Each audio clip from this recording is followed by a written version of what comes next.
My guest for this episode is Ralph Guzman. He's the VP and CMO of Guthrie Jensen Training Consultants. Perhaps a few words. Yeah, so well, I just had a very fruitful and very thought-provoking conversation with Michael, no, and no holds barred, unfiltered, and we hope that whatever we shared in our conversation can be a source of information and inspiration to everyone. We covered many topics, right? Yeah. Your career in media as a journalist. We tackled on family corporations. And insights. The state of things in the world today. A bit on spirituality also. Spirituality and as humanity. Well. Yeah. So I hope you take something from our conversation. Yeah. Thank you. Thanks, guys.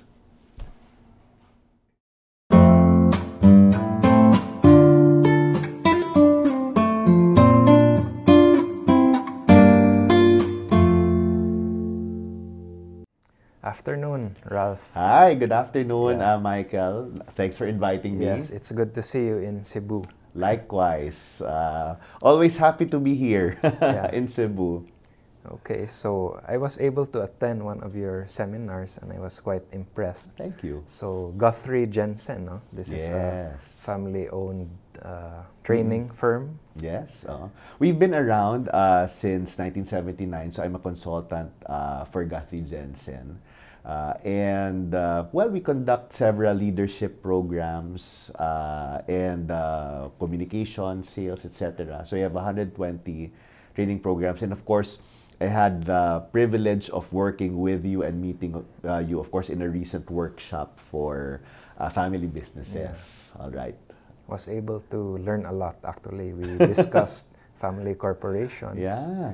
And I was quite impressed that well, the distributor we were dealing with was able to roll out such a program, because usually it's at this level, usually sales trainings or management trainings, but this one covers on deeper elements involving family dynamics, which is very interesting. Very interesting kasi, of course, when you look at the Philippines, no, 80% of enterprises in the Philippines are still family-owned.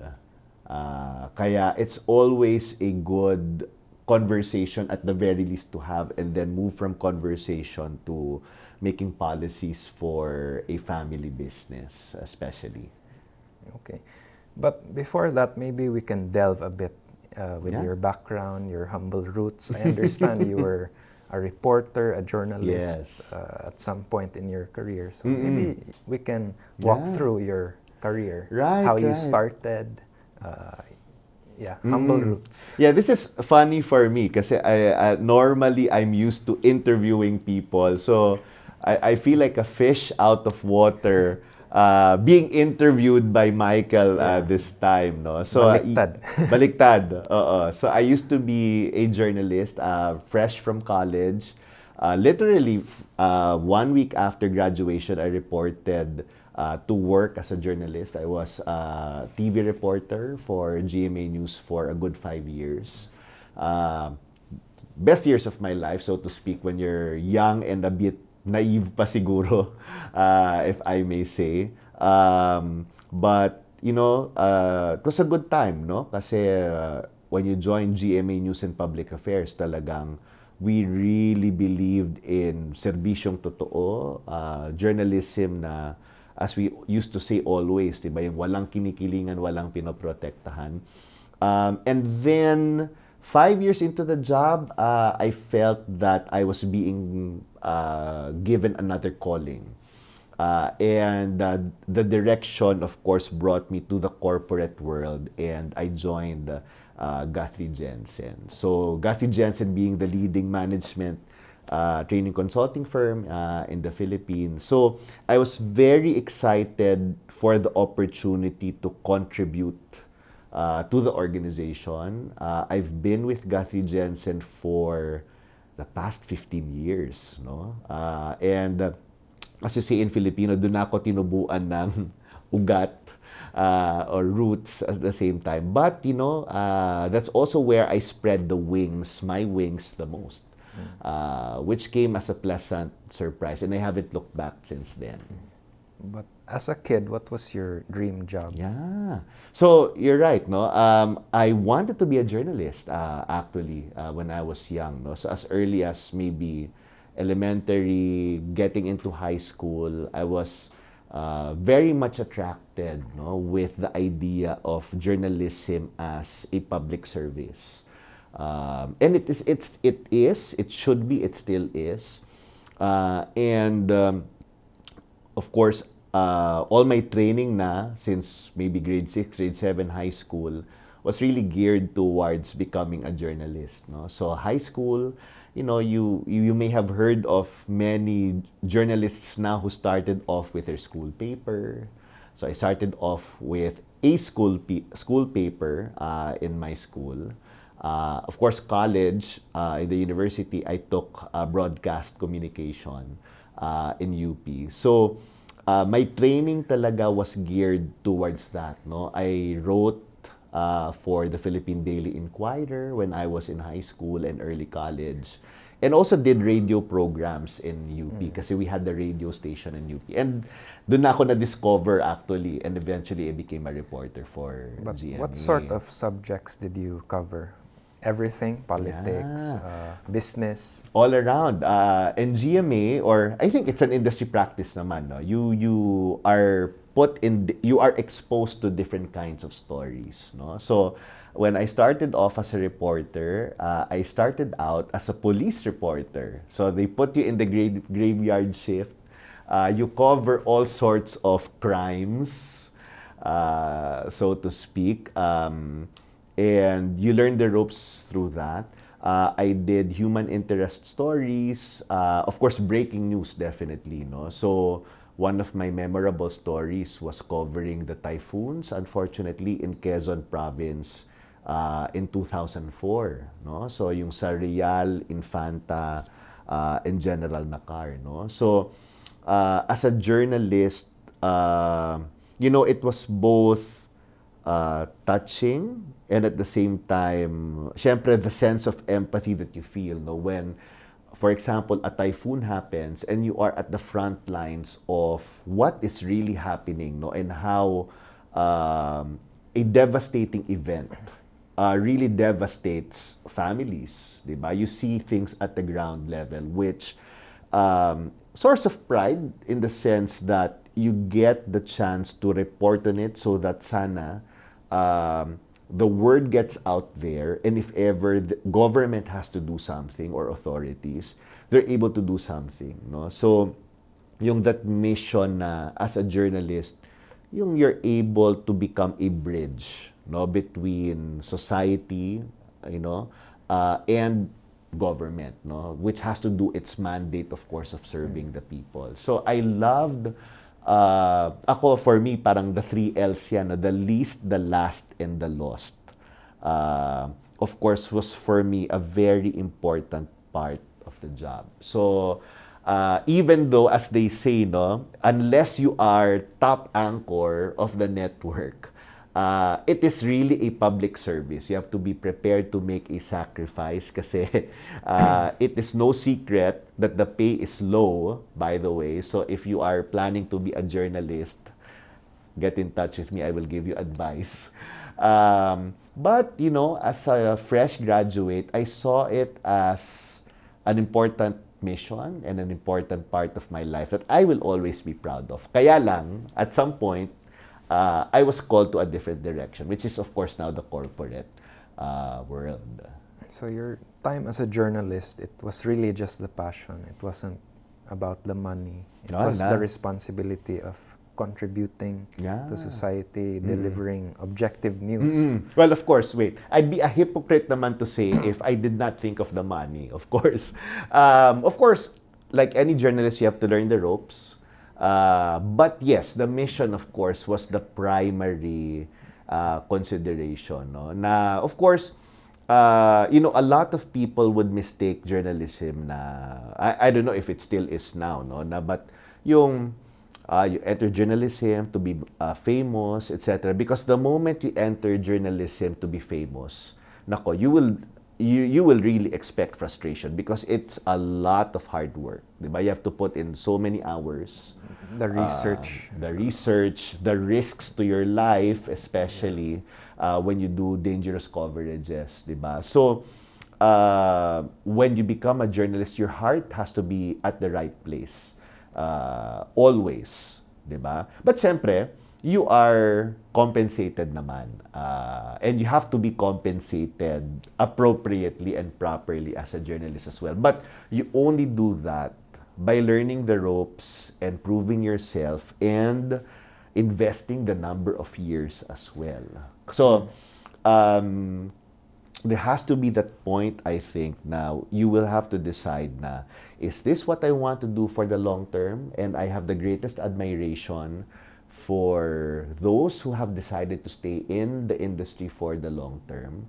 As for me naman, at some point, I would have stayed maybe, except that at some point, I realized that, sabi ko, teka, I'm being called to something else. So I decided to leave. Pero I always tell people, and I still believe in this, na once you are a journalist, you will always be a journalist. At heart. No? At heart, always. Kaya, yung you still see things happening in the country or all over the world, syempre, a part of you would want to report on it, to interview people who make decisions, of course. You want to know things so that you can report them, so that you can understand them, in the hope, of course, of always making things better. Diba? So now, of course, like now, there's the war between Israel and Palestine, halimbawa, no? And a lot of journalists are risking their lives now in order to put the truth out there. So it's a very important mission right now, no? They're not doing that for the money, for sure, especially for the journalists who have families waiting for them at home. But it is important work. But during your time as a journalist, what would you say was the worst experience you encountered? Worst siguro in terms of the difficult na coverage, siguro? Or wherein you said na this is really difficult, or I want out, or yes. Frustrations. So, the frustration. Worst frustration? Ano naman, nothing too big naman or what. Or did you get death threats ba at some point? No naman, thankfully. I'd like to believe that when you do naman your job properly, although you will not be able to please everyone, okay? Ano naman, wala namang death threats in my case, no? I was sued, however. There was a complaint because I had to do a story about, wag na natin banggitin yung official, no? But a high-level government official was sued, okay, for rape, unfortunately. And that was a news story, okay? And syempre, as a journalist, you get both sides of the story. So we did our due diligence. A person did file the case. We had to cover that. And then, of course, I had to get the side of the politician. But syempre, the politician was not happy, or the government official was not happy about, syempre, the news. Kasi syempre, it's about him and dama yung family niya. So, he had to do what he had to do. So, he filed a complaint. And then, of course, sued for libel. And what happened naman was, there was no probable cause because I was just doing my job. I did what every journalist should do, which is to get both sides of the story, be fair, be transparent.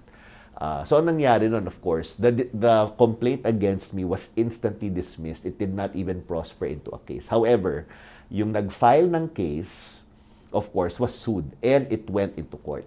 Because siya naman yung supposedly, if you were to believe the accusation naman of the government official, of course, ang claim niya is that person fabricated the accusation and the story. So, I have to check what happened to that case, but it did prosper on that side. On the journalist's part, wala. But the point also here is, that government official had to file a case kasi once it is filed as a case, ano na yun sa korte, ano na yan yung tawag dyan, sub judice. Hindi na pwedeng pag-usapan in a public forum. It is now a conversation for the court to take. It was a necessary step for him, the government official, to of course end public discussion about his case. So that was his right. And the court granted that to him. Okay. So yeah, I think that's the worst. I think, no. So a lot of people say na low pay, the time, the schedule is always unpredictable. You can be schedule then the pay. Yes. So it's frustrating. Diba? So you can be on vacation and suddenly, at least during my time, Ralph, there's a typhoon, come to the office, you have to report for duty. So you have to cut your vacation short. Talaga. Oo. That's part of the job. And that is why your heart has to be at the right place if you want to be a journalist. What about these days? What can you say about journalism now? Because now fake news is more rampant. Yeah. Anyone can virtually write anything and just post it. Right. So how do we ensure that news remains objective? Sometimes there's a false narrative, or people in power are out to push an agenda. Right. So how do we stay objective? How much time do you have? That's the question. I think if we are to look at the situation now, it's really bad. Okay? And there has to be a major overhaul, I think, or reform on different sides and different aspects. No? So for example, if you look at the current situation now, it's interesting and ironic at the same time that now, compared to 20, 30, 40 years ago, there's more sources of information. You still have mainstream media, you have the internet, of course. The internet being the most major, biggest development, of course. We're now in the age of information technology. But a lot of people, at least when you talk to people now, are a lot less informed. So, for example, I was talking to certain people recently, and, the war in Israel broke out. Okay? And siguro mga 3 or 4 days after na, major story, it's all over the papers, all over TV, all over the internet. And there were people who did not know that there was an ongoing conflict in Israel and Gaza. You have people nowadays, for example, top of mind na anecdote, I remember a story about someone na lang, without divulging identities, no? A person was asking a group, do we know who Hillary Clinton is? Diba? And of course, Hillary Clinton, former First Lady, ran for President of the US in 2016, won the popular vote, but lost to Donald Trump, obviously, because of the electoral college, no? So this group was saying, oh, Hillary Clinton is the sister of Bill Clinton. So, okay, bakit ganon? And of course, the information is all out there. So the question now is, okay, there's more sources of information, but people are less informed. Why? Because siguro there is so much distrust now for the media. Mainstream media. The mainstream media specifically. Now, sana if there is distrust, but what is the alternative naman? Fake. A lot of it is fake news. Yeah, unverified news sources. Exactly, no? So parang tabloids lang yan. Exactly, no? And so nawawala yung, for example, what's nice about, I'm not saying that the mainstream media is infallible and without fault, no? But for example, the beauty of what used to be the mainstream media is with good editors and journalists, and the assumption that they have the training and they exercise editorial judgment. What is good about the good old days, so to speak, is you have a team of people who would sit down every day, regularly, and discuss, okay, what is important to the national agenda? Okay. And therefore, you have, for example, I came from TV, you have a newscast that ideally would tell us what is important to the nation right now. Okay? Now, mahabang usapin pa yon in terms of what is important, etc. But at least there is that judgment that is happening on a daily basis. Okay? And we let the people decide. Nowadays, of course, the challenge is what is important is pushed by algorithms. So, diba? So sometimes, diba, and maybe that's part of the challenge as well, na people only know what the algorithm is pushing for, diba? And the algorithm is based on what you're interested in, diba? Typically. Yeah. So if you're only informed about the things that you are interested in, for example, ang hilig mo lang is you're interested in showbiz. Halimbawa, chismis lang. Chismis lang. Di alam mo lang puro showbiz lang, but you don't know what is happening outside the world. Yeah. Now, again, we go back to why is that the situation. Of course, mahabang usapan to, but there are certain reforms that you have to do in the media as well. And then, of course, we would have to revisit, of course, without going political or what. No? Of course, there's a very tricky interrelationship now between the media and, of course, the people who have power. No? Kasi the challenge now is, syempre, you know, they haven't been seeing eye to eye. And it's not meant to see, and the media and the government naman are not meant to see eye to eye and to be chummy with each other. Kasi it is always, diba, the media in its classic role, diba, they speak truth to power. And they hold officials accountable. So dati, the argument, of course, is how do you find that balance? Kasi for some people, they'd say media had its certain abuses then, or certain sectors of the media had its abuses. Now, of course, government naman, people in government are trying to push back.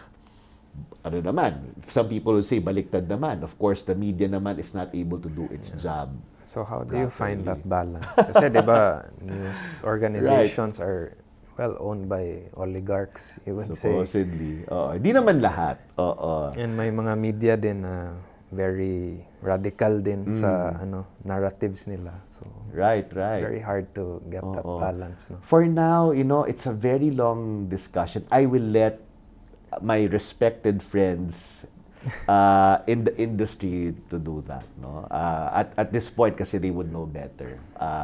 But siguro, I know that this is easier said than done, but it's really to, at the very least, have a conversation, I think, no? Na how do we work together? Kasi my hope lang in all of this, maybe I will sound idealistic, even naive, no? But it starts sana with acceptance that at the end of the day, at least as a journalist during my time, that was my belief, no? That you may not agree with what the media will always put out there. But, diba, you need a good, healthy, and free and independent media in support of democracy. Diba? The goal here is sana to make democracy work. I mean, yun naman talaga eh. It's not just to have a democracy. Free speech then. But to have free speech, people can discern on their own what to listen to. But it's not din naman about just having that freedom. I'm of that belief that we have to make democracy work. Yeah. Otherwise, we all fall into the trap of, you know, authoritarianism, which of course, based on history, is not good then. So, but it goes back to responsibility. Responsibility. Or due diligence in carrying out your tasks and duties. And therefore, when you look now at responsibility in doing your tasks and duties, as journalists naman, the hope also that I have for my former colleagues is that they are given the proper support. So yes, there's sana, I'm not sure if support is the right word, but acceptance maybe by authorities that, you know, journalists have to do what they need to do. But internally within the industry, of course, the need for proper support internally, proper education for journalists to do their jobs as well. Or isasama ko na dyan, no, yung the proper, siguro kasama dyan, this is just one of the many problems that journalists face, no, is halimbawa proper compensation of journalists. Kasi matagal na nating naririnig, and the problem does exist, no, envelopmental journalism. Journalism na you can easily pay, or you pay journalists to write a story that is favorable to you. It exists, right? And therefore, if envelopmental journalism exists, that affects the kind of stories that go out there. And that, of course, affects how people will discern, what people will decide, how much faith people have in government and other democratic institutions, diba? So we don't want a media industry that is easily manipulated. All right? Media has to get its freedom and independence to do its job properly. That's the key phrase, to do its job independently and properly. And that requires also media institutions, the top management of media institutions, media institutions, government, top management, to support the journalists properly. Like, siguro top of mind lang, proper pay. Issue during my time, and I think it still is an issue right now, regularization of employees, diba? Because you have, for example, in the media industry, for a long time, the talent system, na parang, wow, you're a talent of this outfit or this network. But what it basically means is, you are working for the network for more than 6 months, more than a year, sometimes 3 years pa nga, but you're not regularized. And therefore, you do not have benefits like SSS, PhilHealth, or Pag-ibig. You're on your own with that. The pay is low. For example, you're not regularized, etc. You are treated as a contractor or a project-based person. I couldn't use the word employee because you're not an employee. And therefore, what happens? You're not paid, you're not supported. Here comes, I don't know, whoever official offers you an envelope with money. What happens? Tatanggapin mo yun. All right? And therefore, what happens? The quality of the stories, suffers. I was, of course, very lucky to work in a major television news organization, which provided us naman that support. Okay? So, yun yung challenge. But there are many more smaller outfits out there that have to be supported as well. Kasi hindi rin naman maganda na only that there is a monopoly lang of one outfit or station. Diba? The more quality voices that are available, quality perspectives, quality stories out there, the better for our democracy. Okay. But as a former journalist, what can you say about the industry now in comparison to 20, 30 years ago? Because I have this perception that journalism before was more responsible, mas objective, than now it's more out of hand.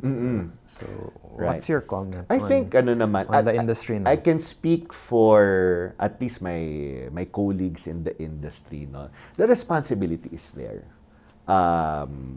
There's a lot of cynicism, and I understand where the cynicism or even the vitriol is coming from.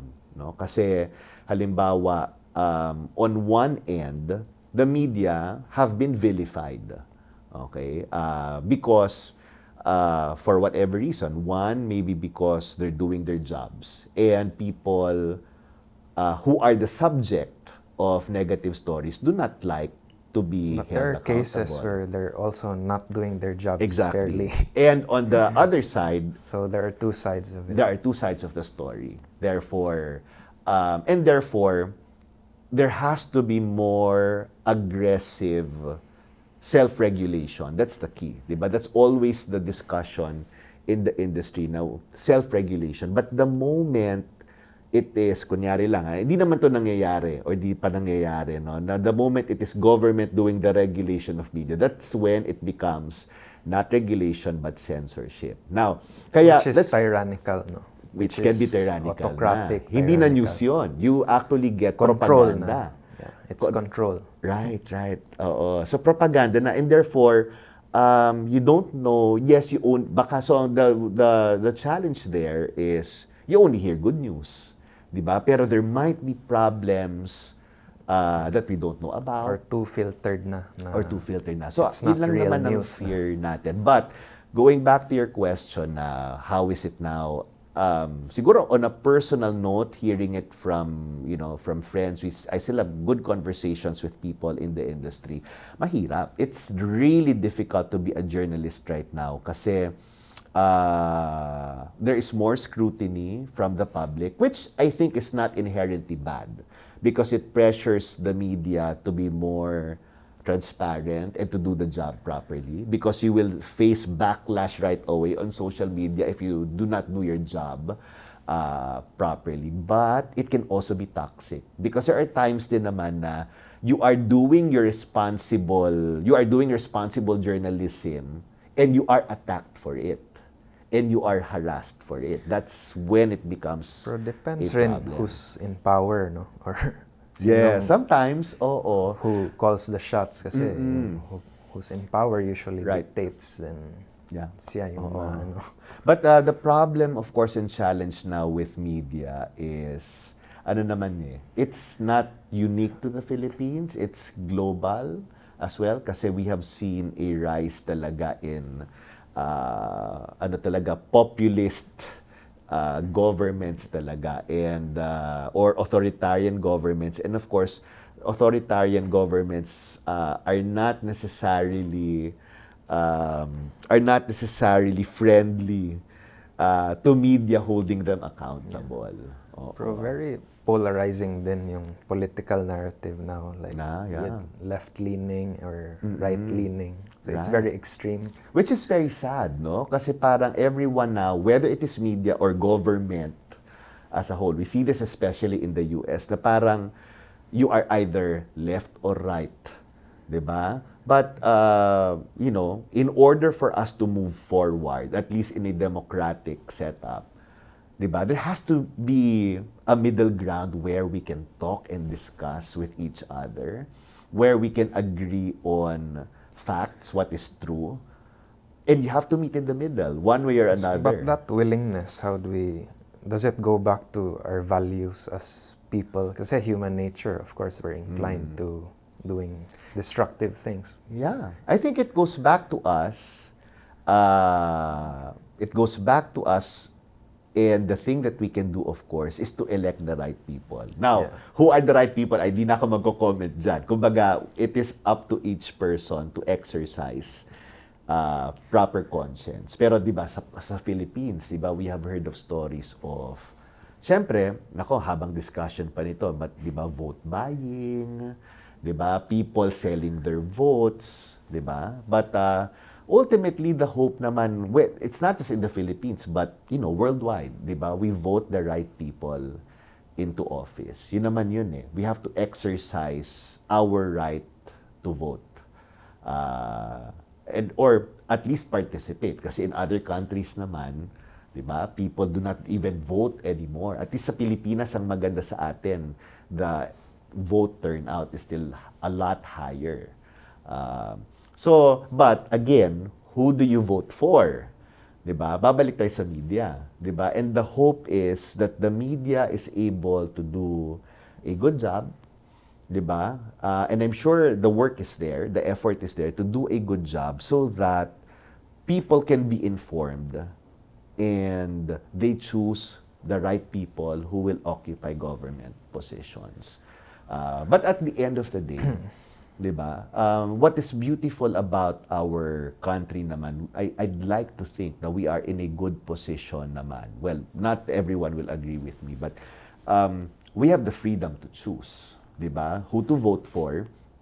The question na lang is whether we will choose to be critical enough, diba, to vote for someone. Kumbaga, yung you vote for someone na there is so much disinformation out there, but it starts with the willingness for every Filipino na, sige, there's so much information out there, I am choosing a person to vote and choosing the person na, doing the research, reading up, ano ba talaga ang qualifications ng taong to? Does he or she deserve to be in public office, etc., etc.? Because the information naman is out there. And being discerning sana enough, and this is where our educational system naman will come in. Pero paano if misplaced yung discernment? Exactly. And we go back to education naman.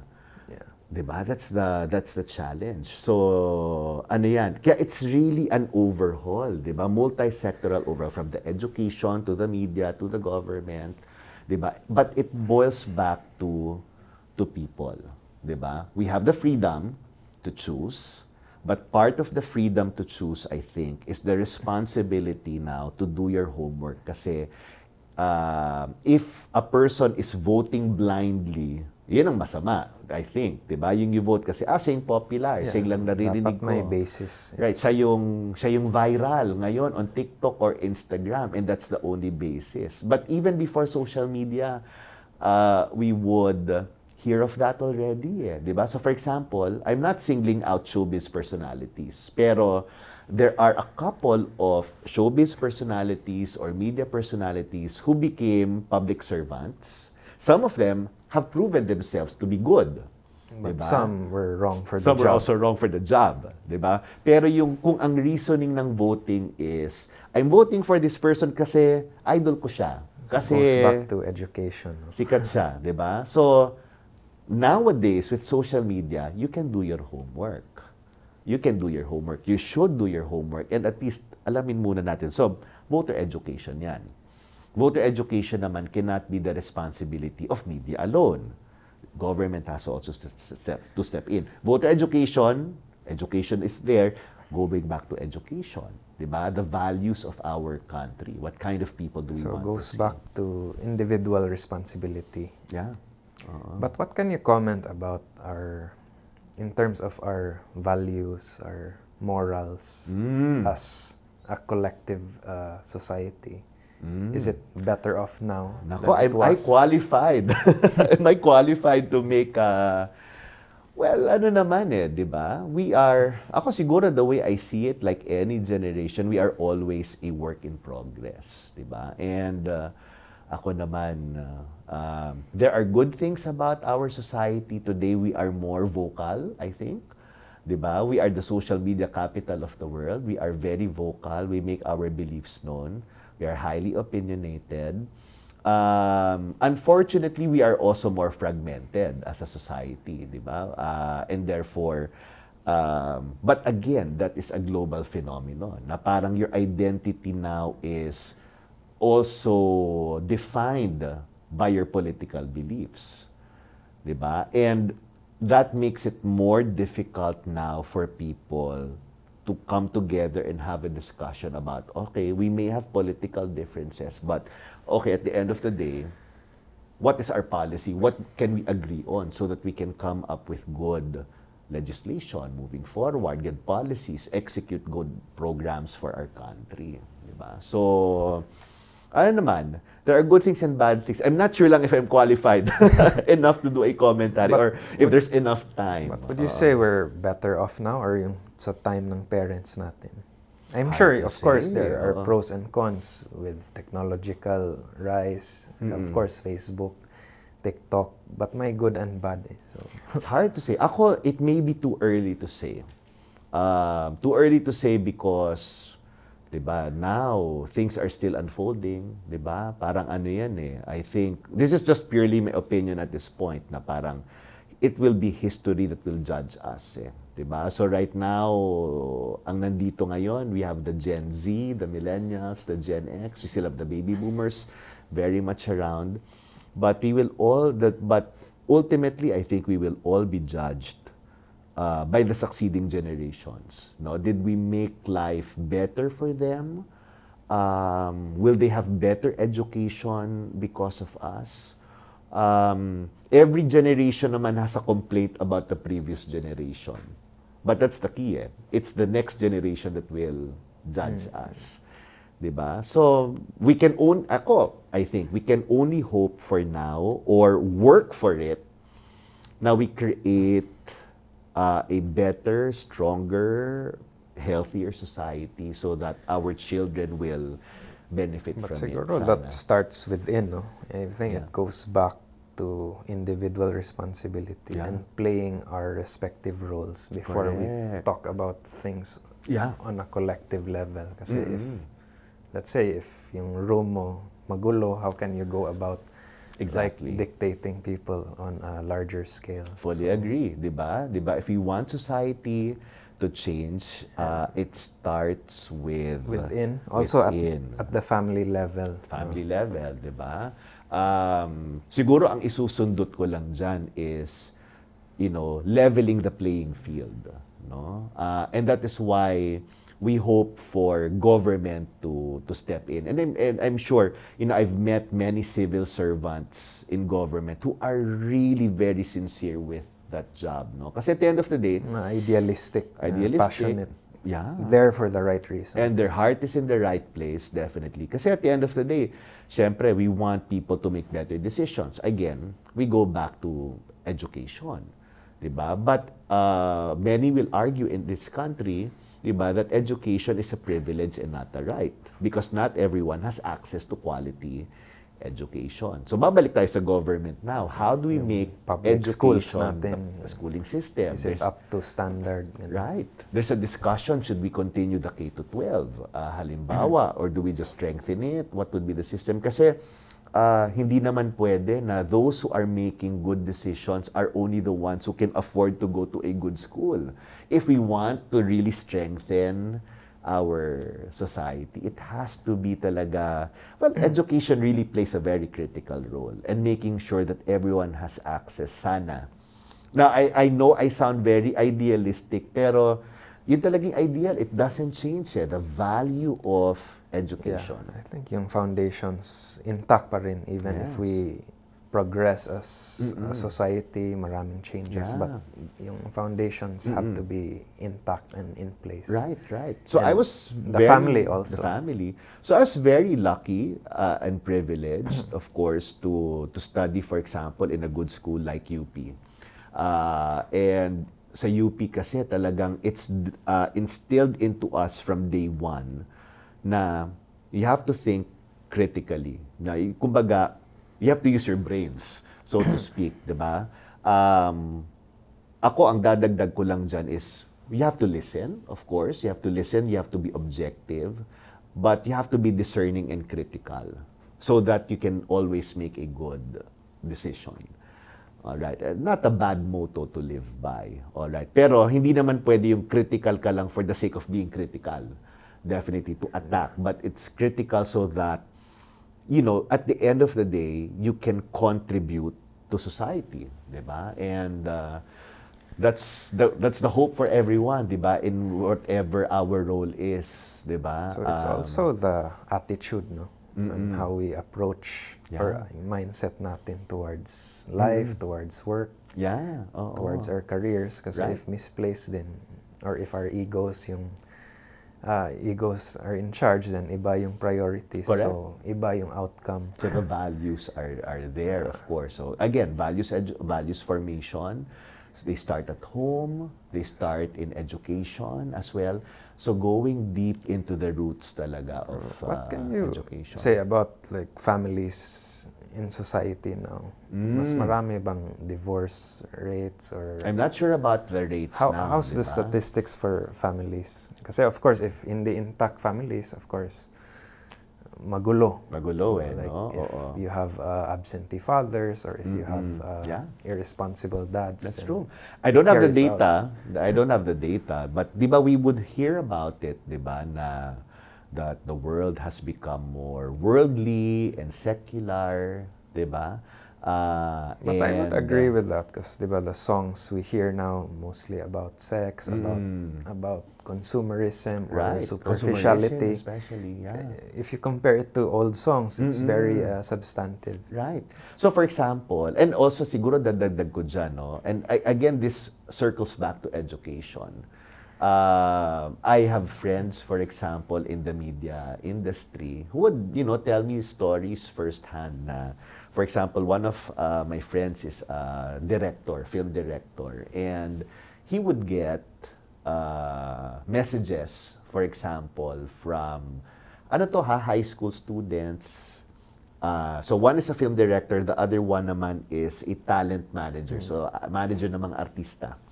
And they would get messages na parang, can I be an artista? Kasi, maganda naman yung objective, which is to help the family.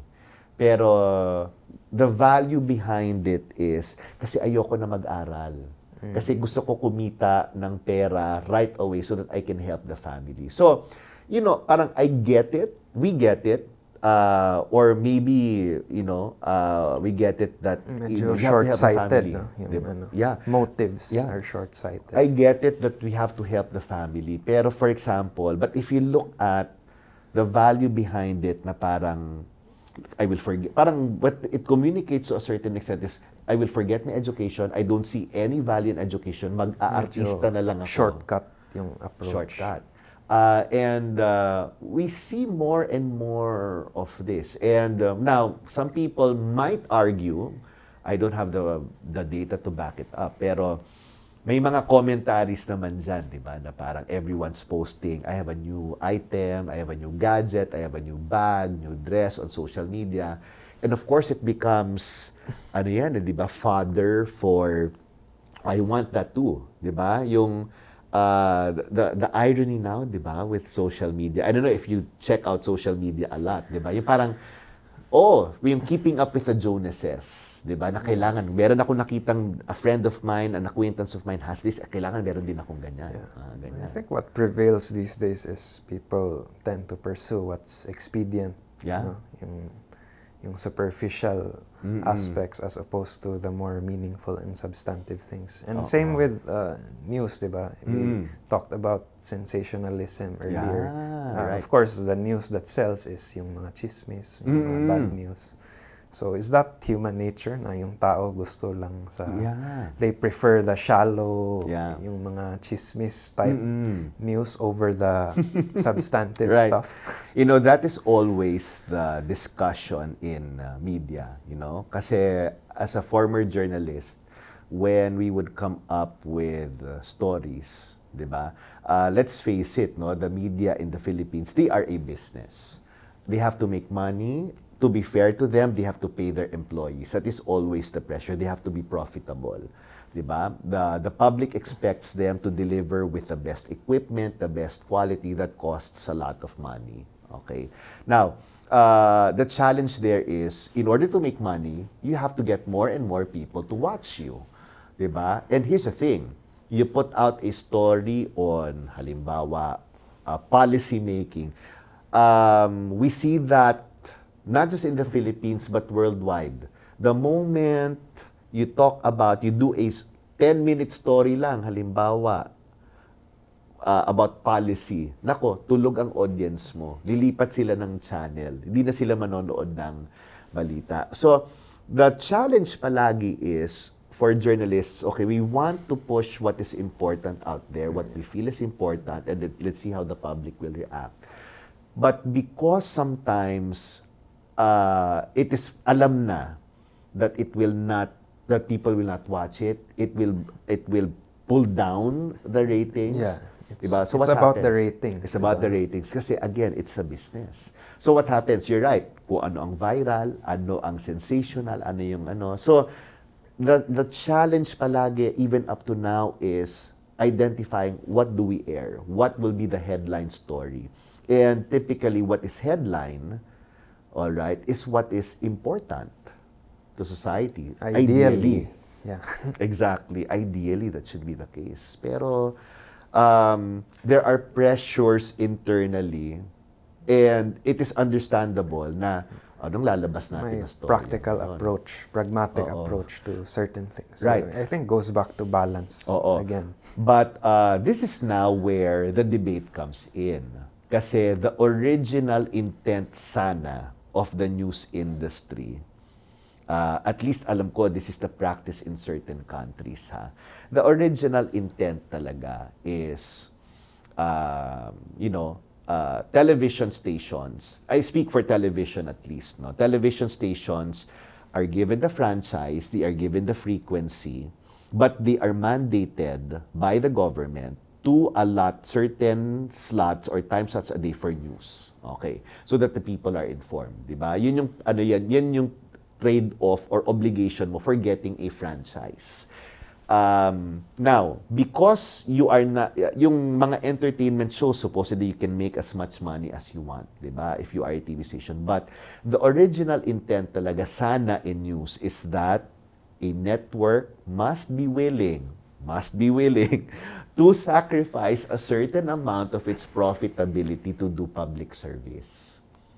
That's the debate now, and that's the challenge, because the question now is, how willing, I'm not just talking about the Philippines, but worldwide ito, di ba? How willing are the owners of media entities to sacrifice profit, especially given how difficult it is to run the business? So I also feel for them, as I am a consultant in finance and business. Well, syempre, diba? Cutthroat world, so profit yung driving force, unfortunately. But there are other countries, for example,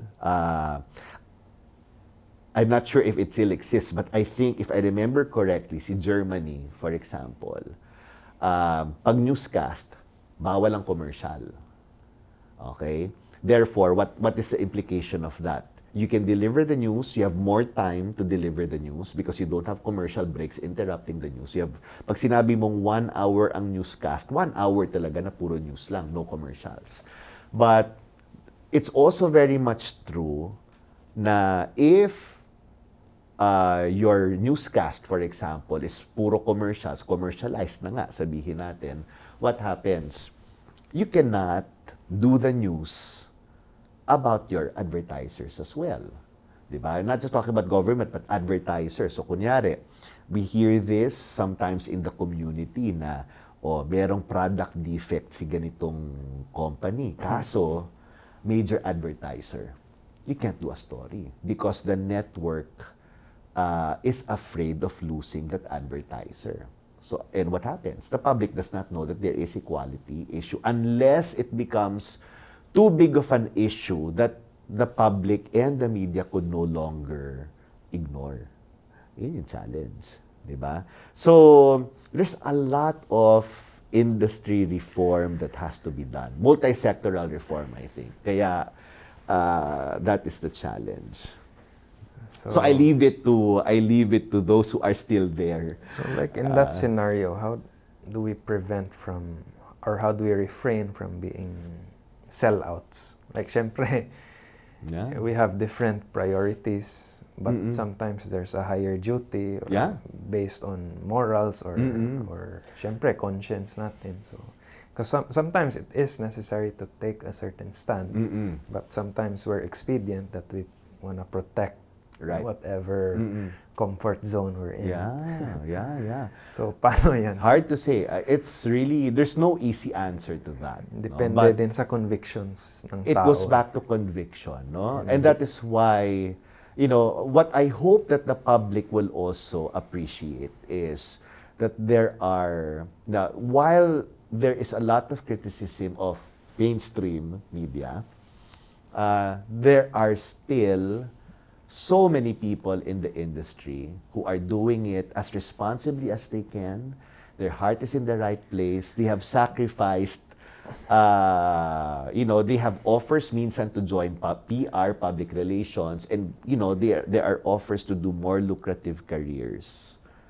But they have chosen to stay in media. So you still see a lot of sincere media figures who are there for the right reasons. But there are bad apples also. Meron talaga. But the bad apples, sabihin na natin, like many... yung mga na-bribe or baka trying to roll out something else. Meron. But what I hope will be appreciated as well is that they are a minority. Now, I'm not saying that they are not a problem.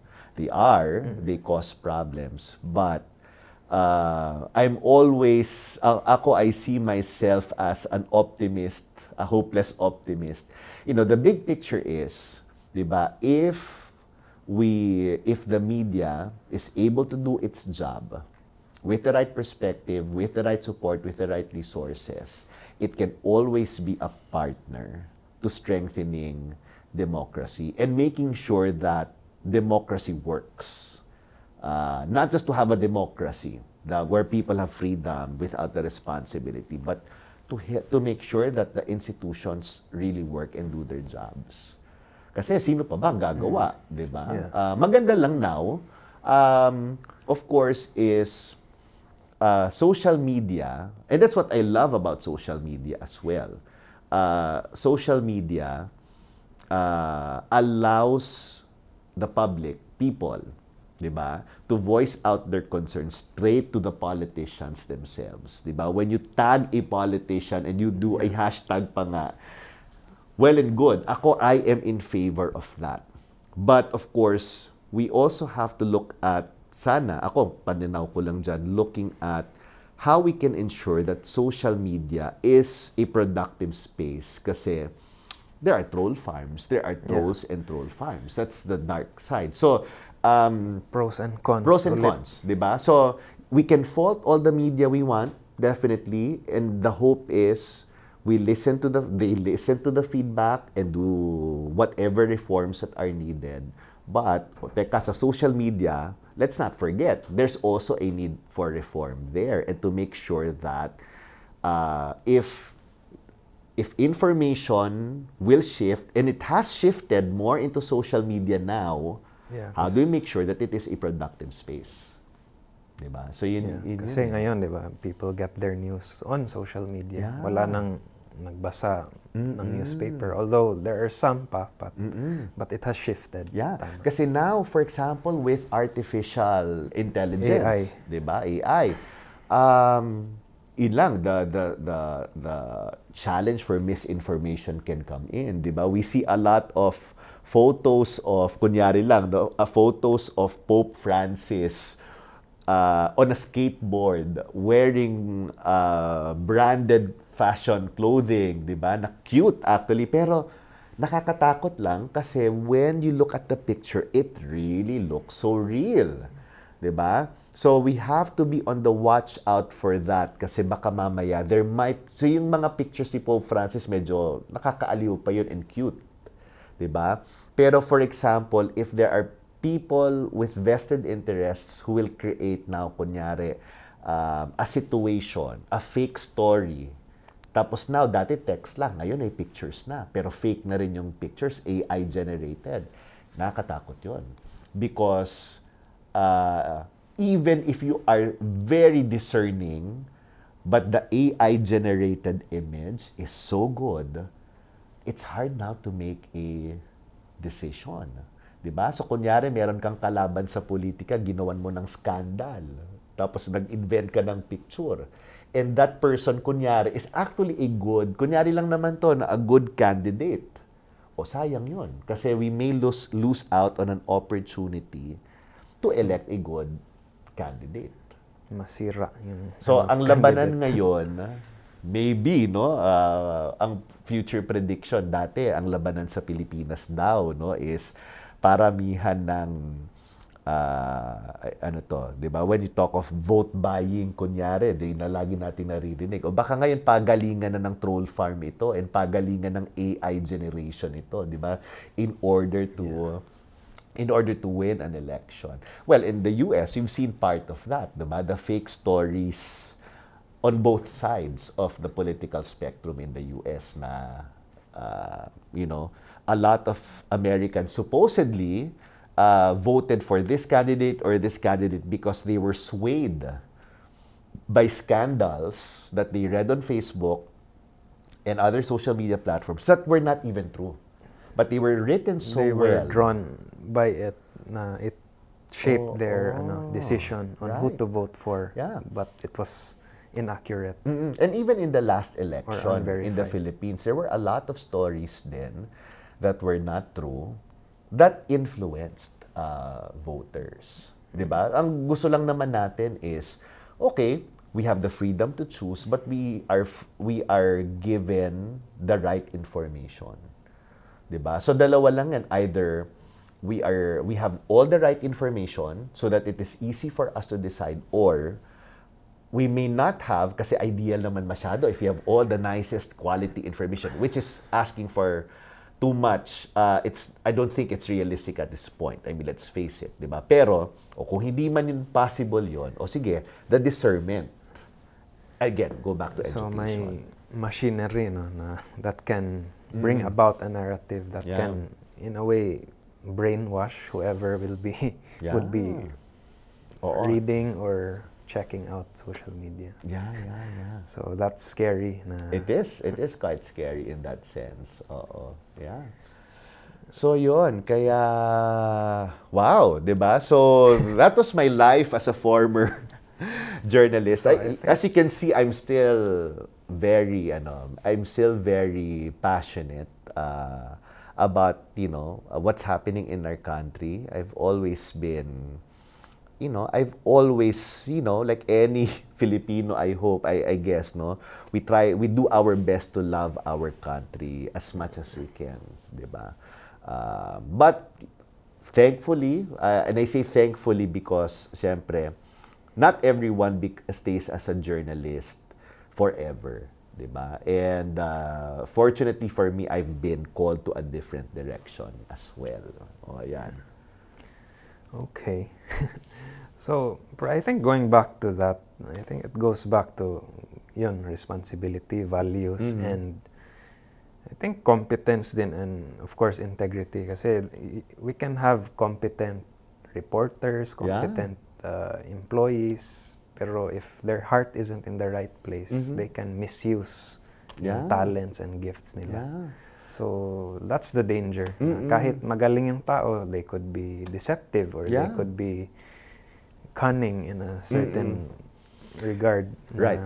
Mali yung outcome. Yeah, and it so happens lang talaga. No? Of course, when you talk of integrity, no, syempre, it's all professions. Diba? The medical community, well, any customer profession, service, actually. Even private sector, public sector. No, of course. May integrity sa trabaho. Lahat, And that can be watered down if expedient yung agenda or if it's career advancement. Right.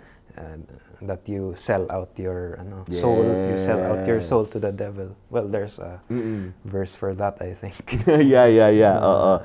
Kaya ultimately naman siguro nataon lang na for journalists, no, and of course public officials, they just happen to have incidentally a very important role to play lang that affects democracy and our daily lives. No? But you're right, no, in saying that at the end of the day, diba, integrity is something that encompasses all professions and all the industries. It's just that media is powerful that you affect society as a whole. So malaking impact.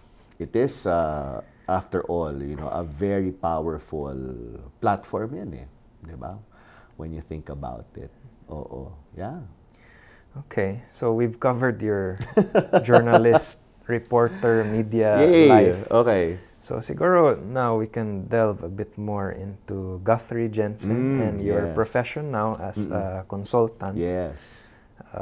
Maybe we can delve a bit on family corporations. Yeah, okay. So I run a program called Managing the Family Business, no? And to cut the long story short, I've done a lot of companies in the Philippines, no, 80% are family owned. Okay? And every time I conduct training, I would hear of some participants who would say na, ito yung nangyayari in a kunyari in a conglomerate, in a multinational company, but there are certain dynamics also at play in family businesses. So I was the consultant, journalist, and researcher that I am. I'm always curious. I'm always on the lookout for research. And when I did the necessary research, I uncovered a lot of literature, a lot of inputs on the challenges that face many family businesses. No? So, and of course, you were able to attend that. Yeah, no? That was a very productive session. And I was very impressed with the... Thank you. Kahit 2 days yun, I was able to get many So what did inputs. you learn the most nga pala? O, kung magtatanong ngayon. Well, may mga best practices. I learned na each family or any company may unique dynamic. Yeah. So it's hindi one size fits all. You have to understand fully Right. anong situation. Yeah, we Yeah. also discussed, diba? Like, is it a good idea to involve in-laws or no Yes. in-laws, or how to handle mga conflicts? Or minsan there are cases of entitlement because Yes. akala mo na since you're blood, then you can get away with things. Yes. So it's finding that balance also That's true. sa mga non-family employees versus, of course, the shareholders na part sa family. Oh, great. So I understand it's very unique. So it's complex. is. There are many underlying complexities behind it, and it's certainly not walk in the park. So Yeah. it's something that needs discussion where egos are set aside, Right. and there's an objective discussion na walang personalan. Yes. Oo. You know, when I did the research for the program, I was personally very curious about two developments or two pieces of information.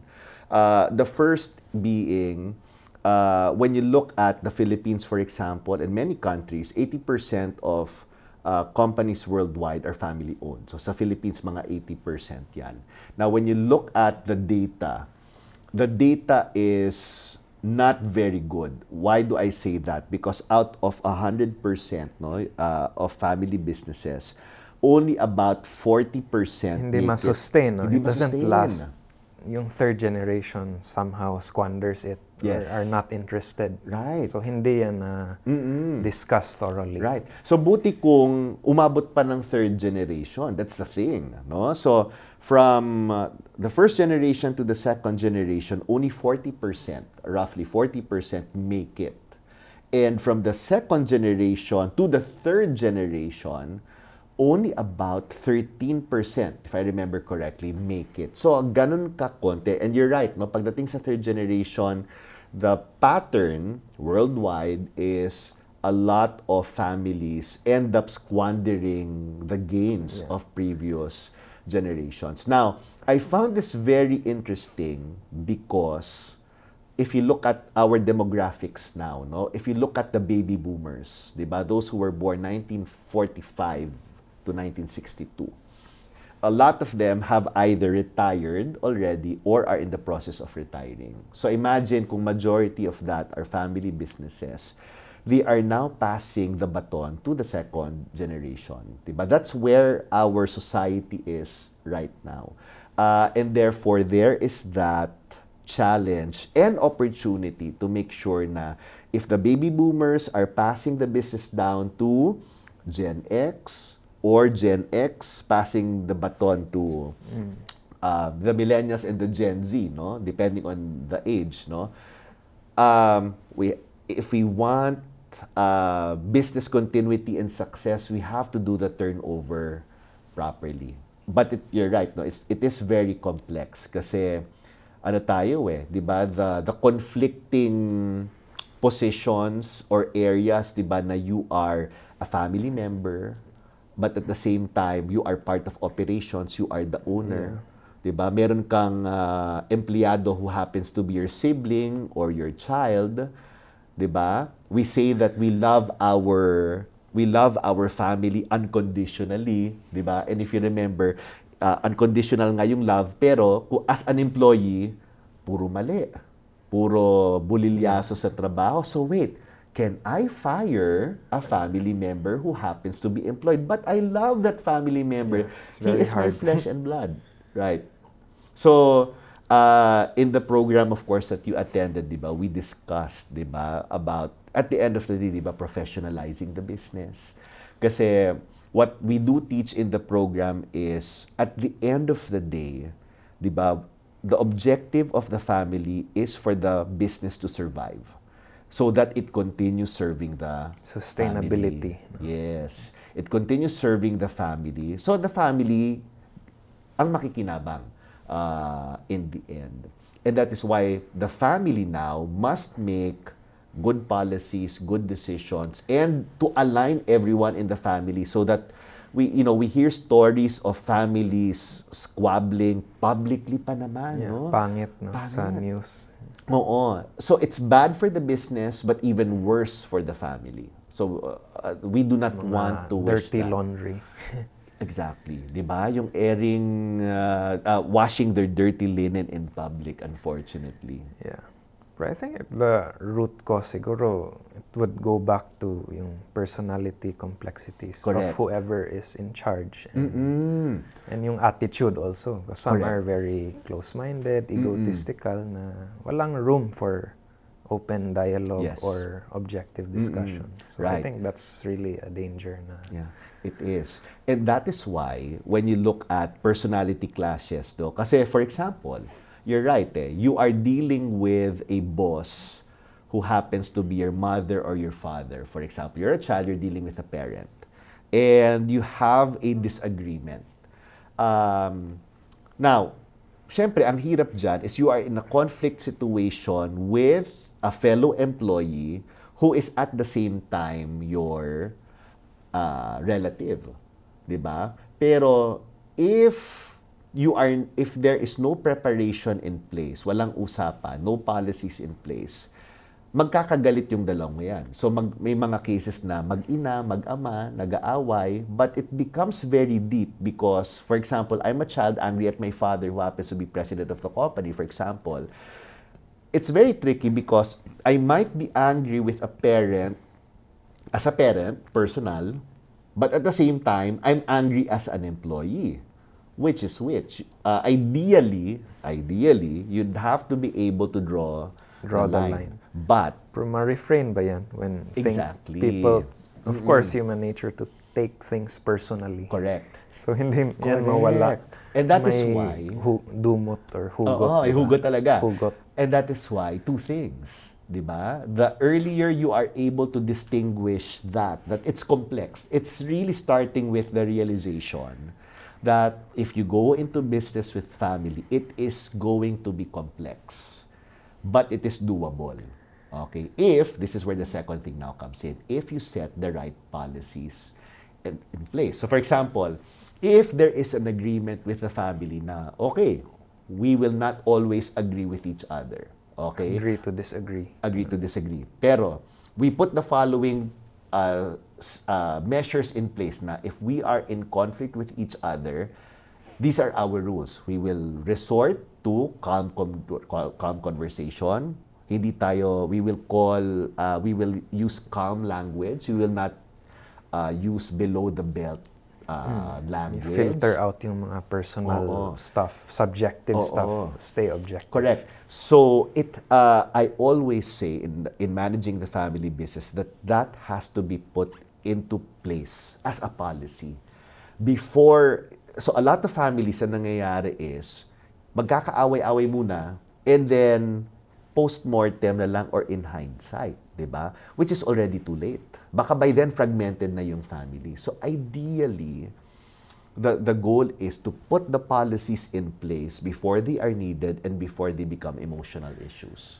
So that objective pa yung policy So making. that's where the family constitution comes into play, which is very critical. So you would advise that it's better to set that up early. Yes. The earlier you can create a family constitution.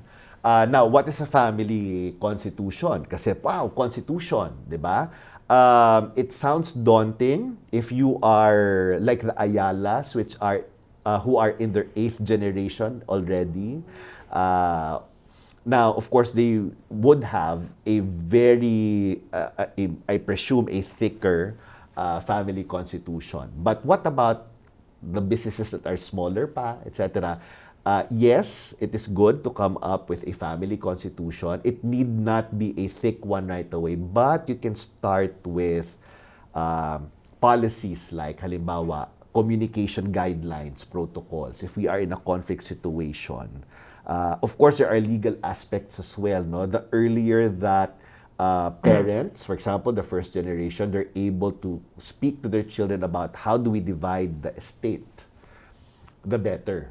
the earlier the better. Hindi yung too late na, namatay na yung isang parent tapos dun pa lang pag-uusapan, it becomes a difficult issue.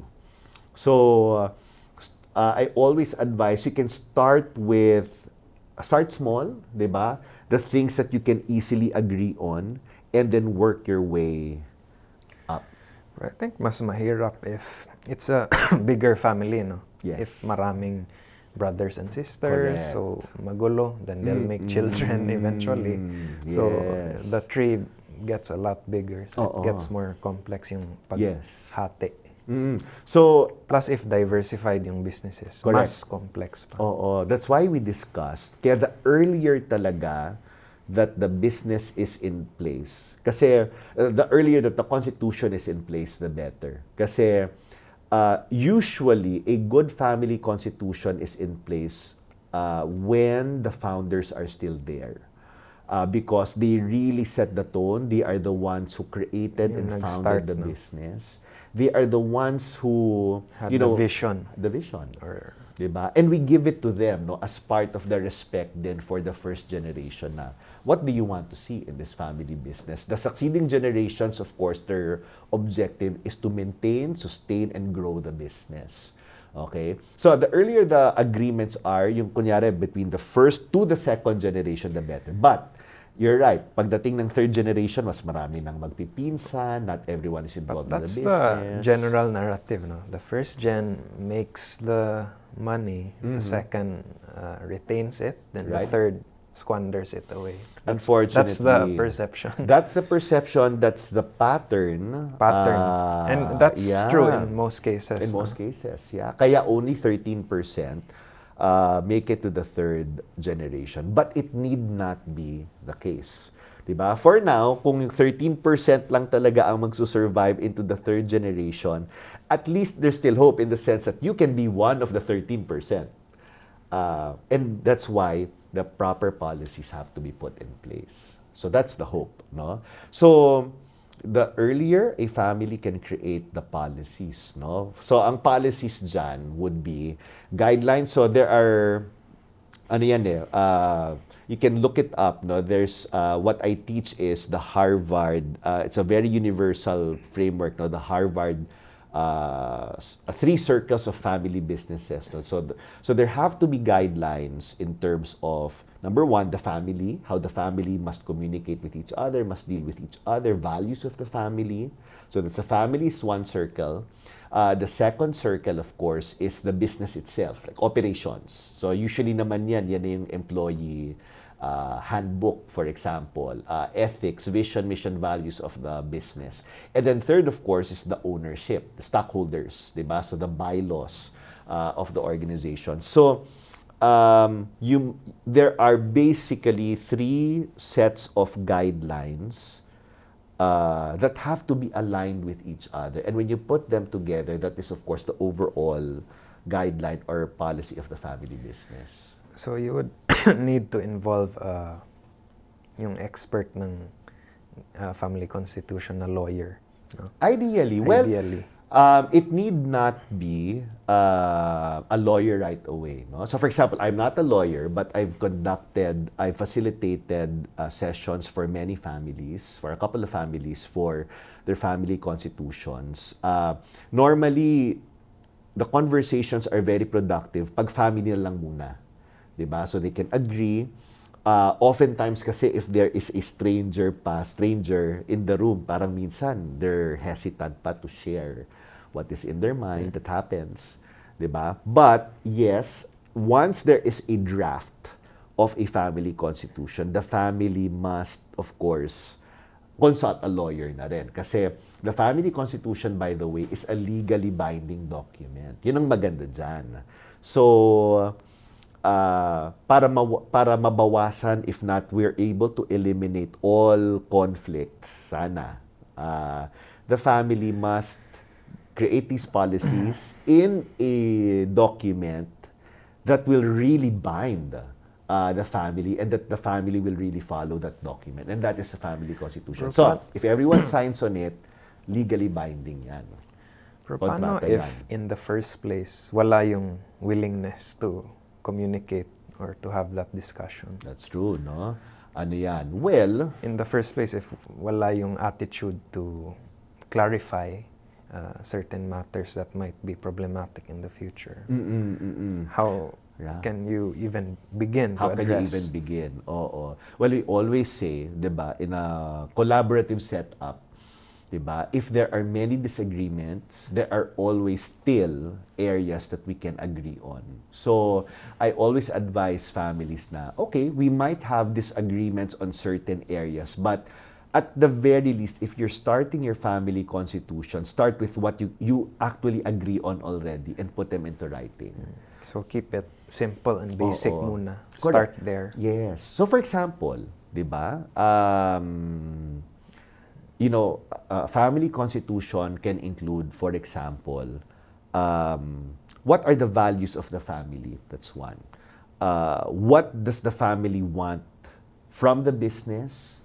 How Anong does goal? the business serve us? What is the goal of the family?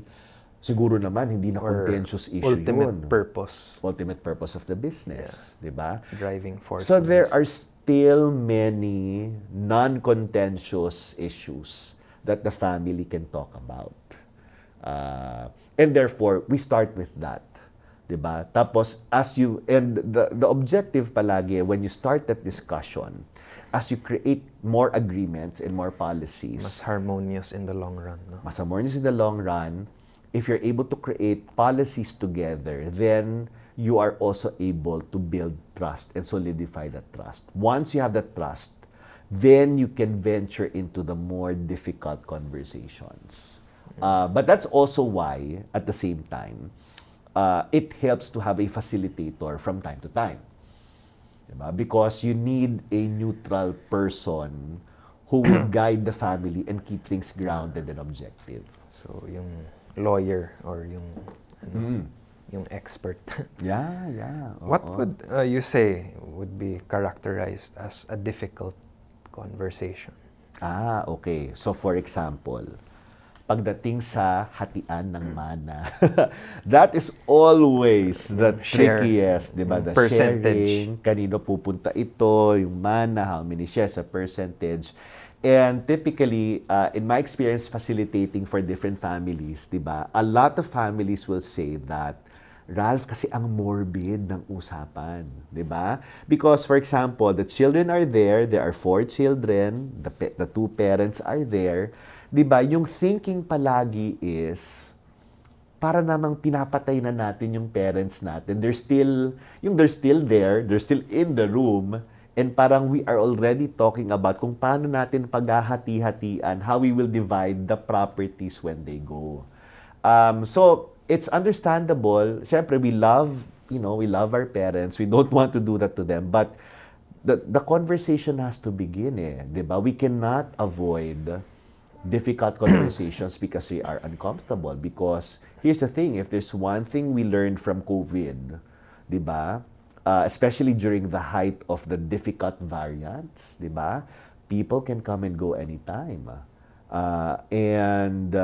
If that is a scenario, di ba, you don't want to be caught flat-footed without an agreement or policy in place. Madali sabihin for parents na, o basta mga anak, kayo na bahala, maghati-hati kayo, love each other and be fair to each other. But, as I would always say, and I've heard this from other people as well, di ba? Sabi nga, di ba? What do you call this? Blood is thicker than water, but money is thicker than blood. Yeah, totoo yan. Diba? So the moment there is money already, so notice, the difference here is, it's one thing na hindi pa nawawala yung first generation. Pag-usapan na natin paano hatiin yung money. Usually the conversation is calm pa.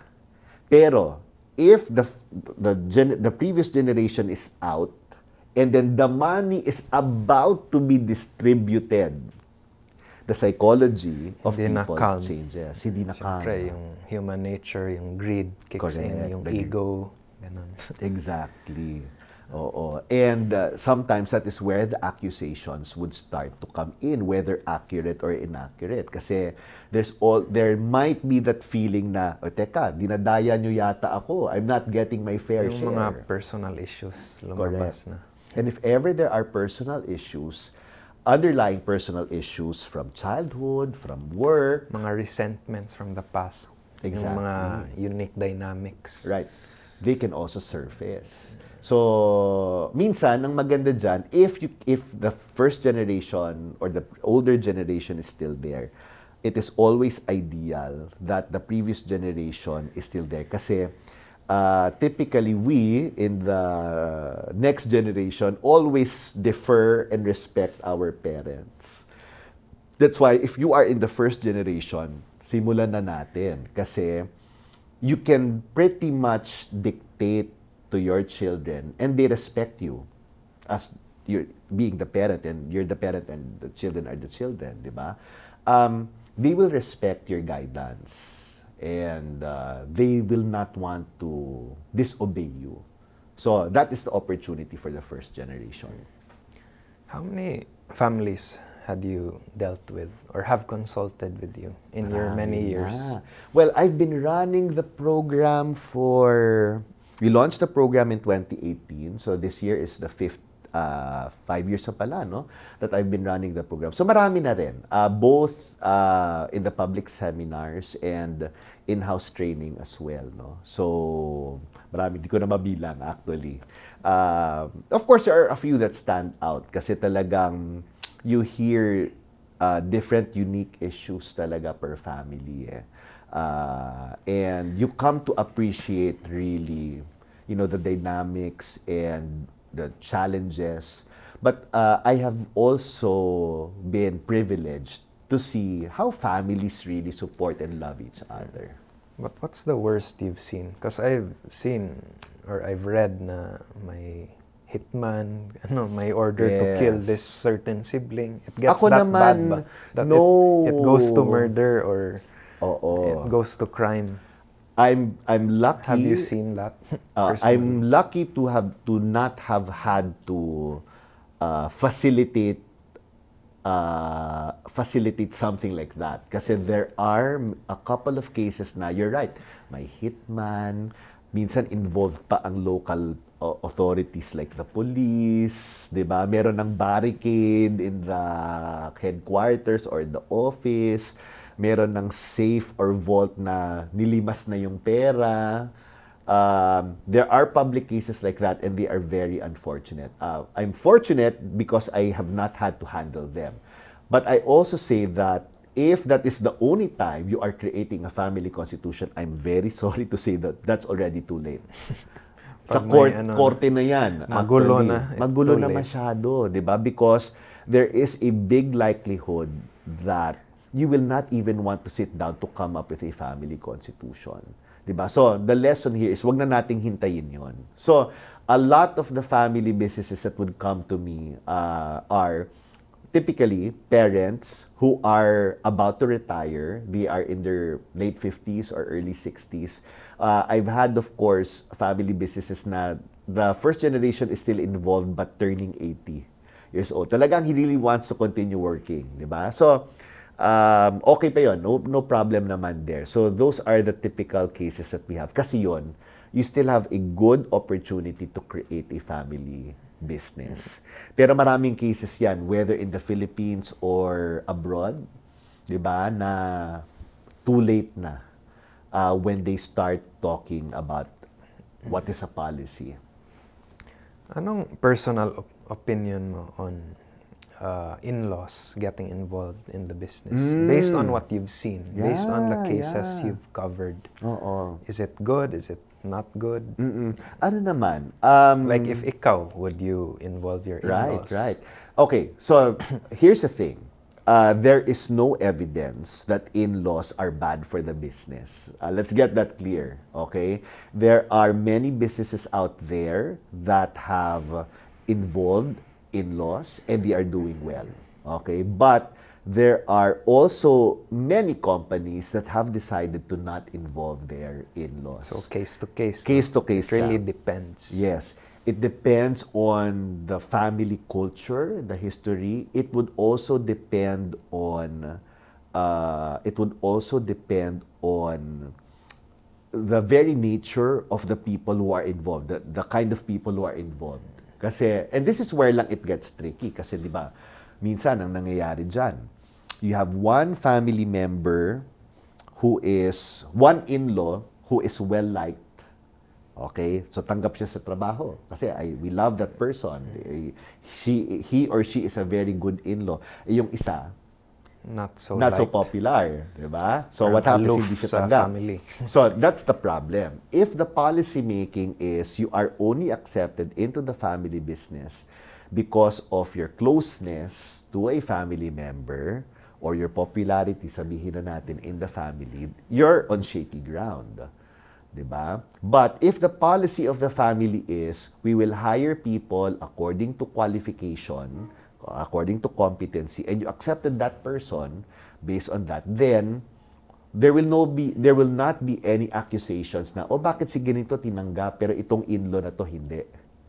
Diba? You cannot be accused of playing favorites. That's the goal of a family so constitution. Dapat may criteria also that's based on merit, based on performance. Now, hindi lang personal favoritism, nepotism, whatever. If the decision is to allow in-laws to join the business. Now, there are families that flat out right, para simple and no complications, we do not involve family members in the business. In-laws in the family business. Pero there are cases where an in-law can be hired, pero they go through the normal process as an employee. Correct, di ba? Without special favors. If there is a policy or if that is the policy in place. Again, you will go back to what is the policy. Yeah.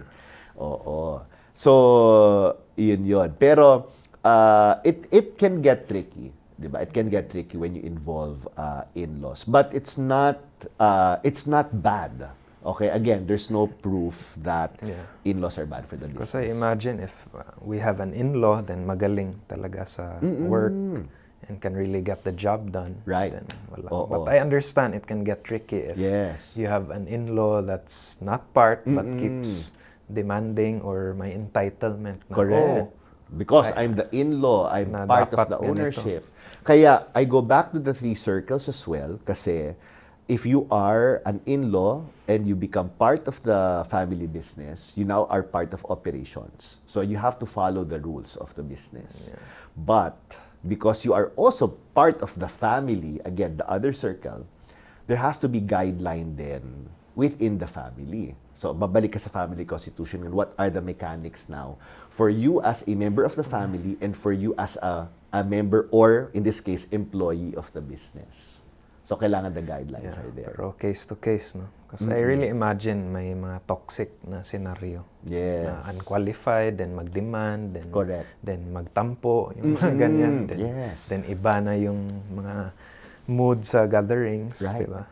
That's why also the direction or the ideal here is you put the policies in place so that the goal is to professionalize the family business.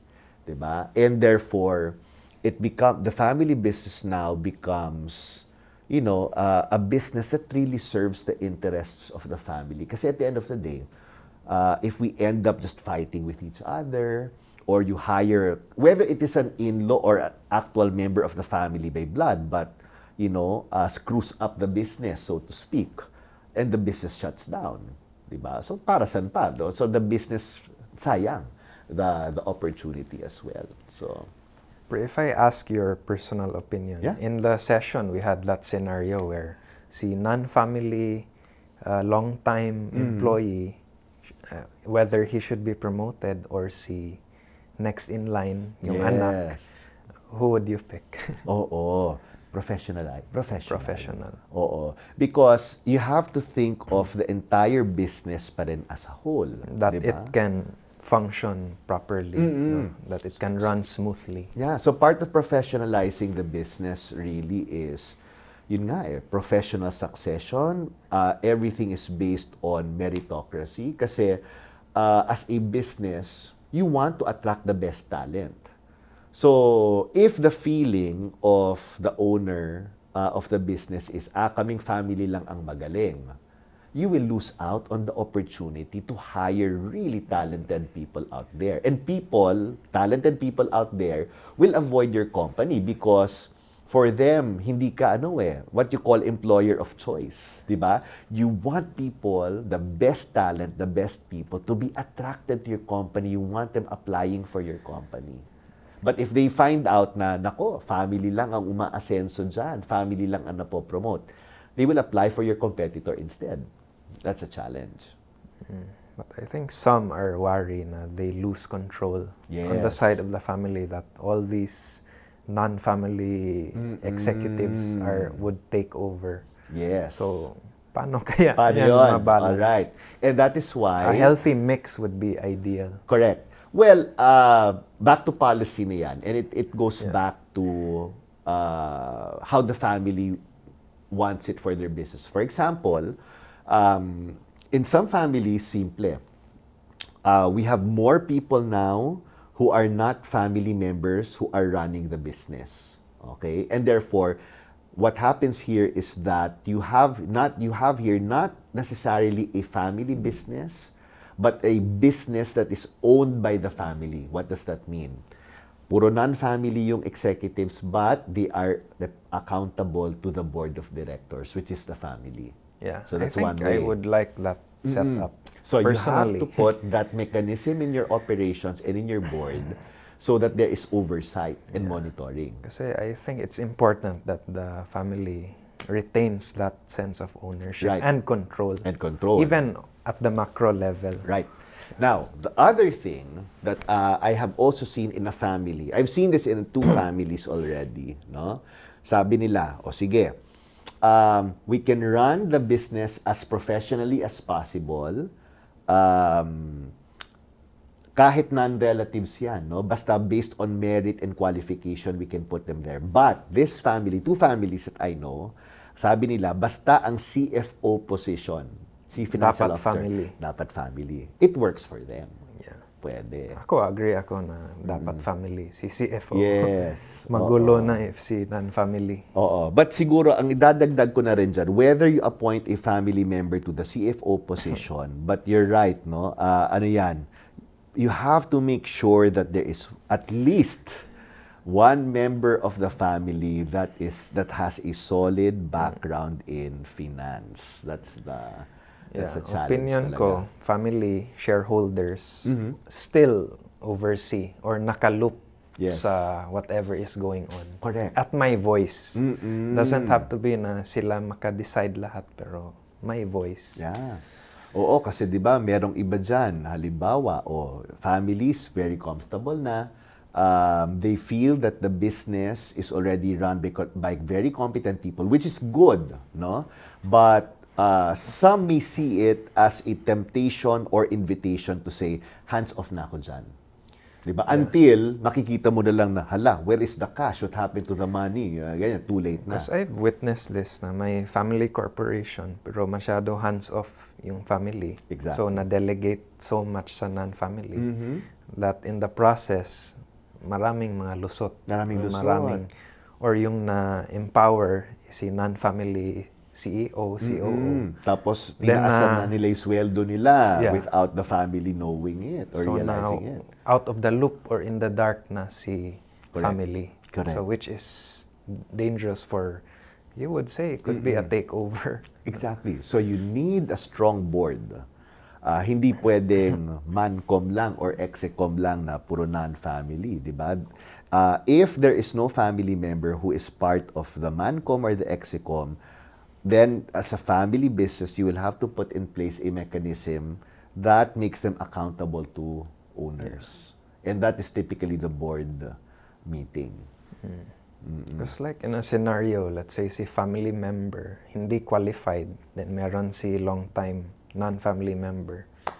I think pwede naman na siguro you would say figurehead muna si non-family, si family, and then baka mentor niya si yes. si non-family, but he's there or he can call the shots sa macro level, then Right. parang advisor niya si non-family. Yeah.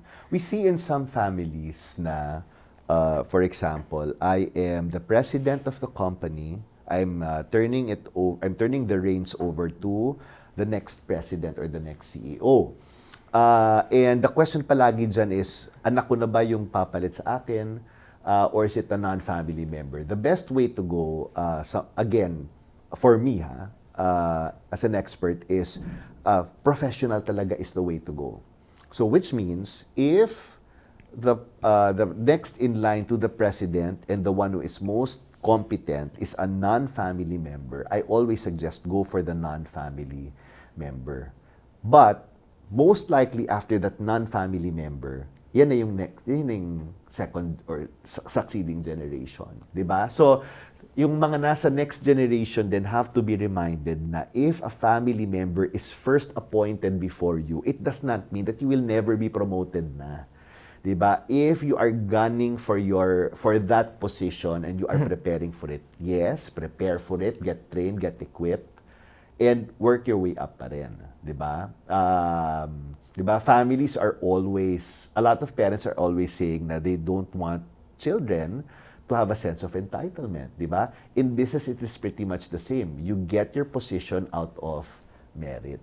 Yeah, tama. Because I imagine naka-demoralize yan sa company. If you have this family, yung anak, then baka party boy, baka drug addict, di ba? Oo, then, so definitely, then no? nag-set ng bad example sa buong team. That's why also, in many family constitutions, naka-spell out yan, no? So, as family members and potential employees of the organization, what are the qualifications? I know of at least one family na if a member of the family commits any illegal and you're convicted of it, illegal and immoral acts, no, that that threaten or actually destroy the name of the family, you resign from your position.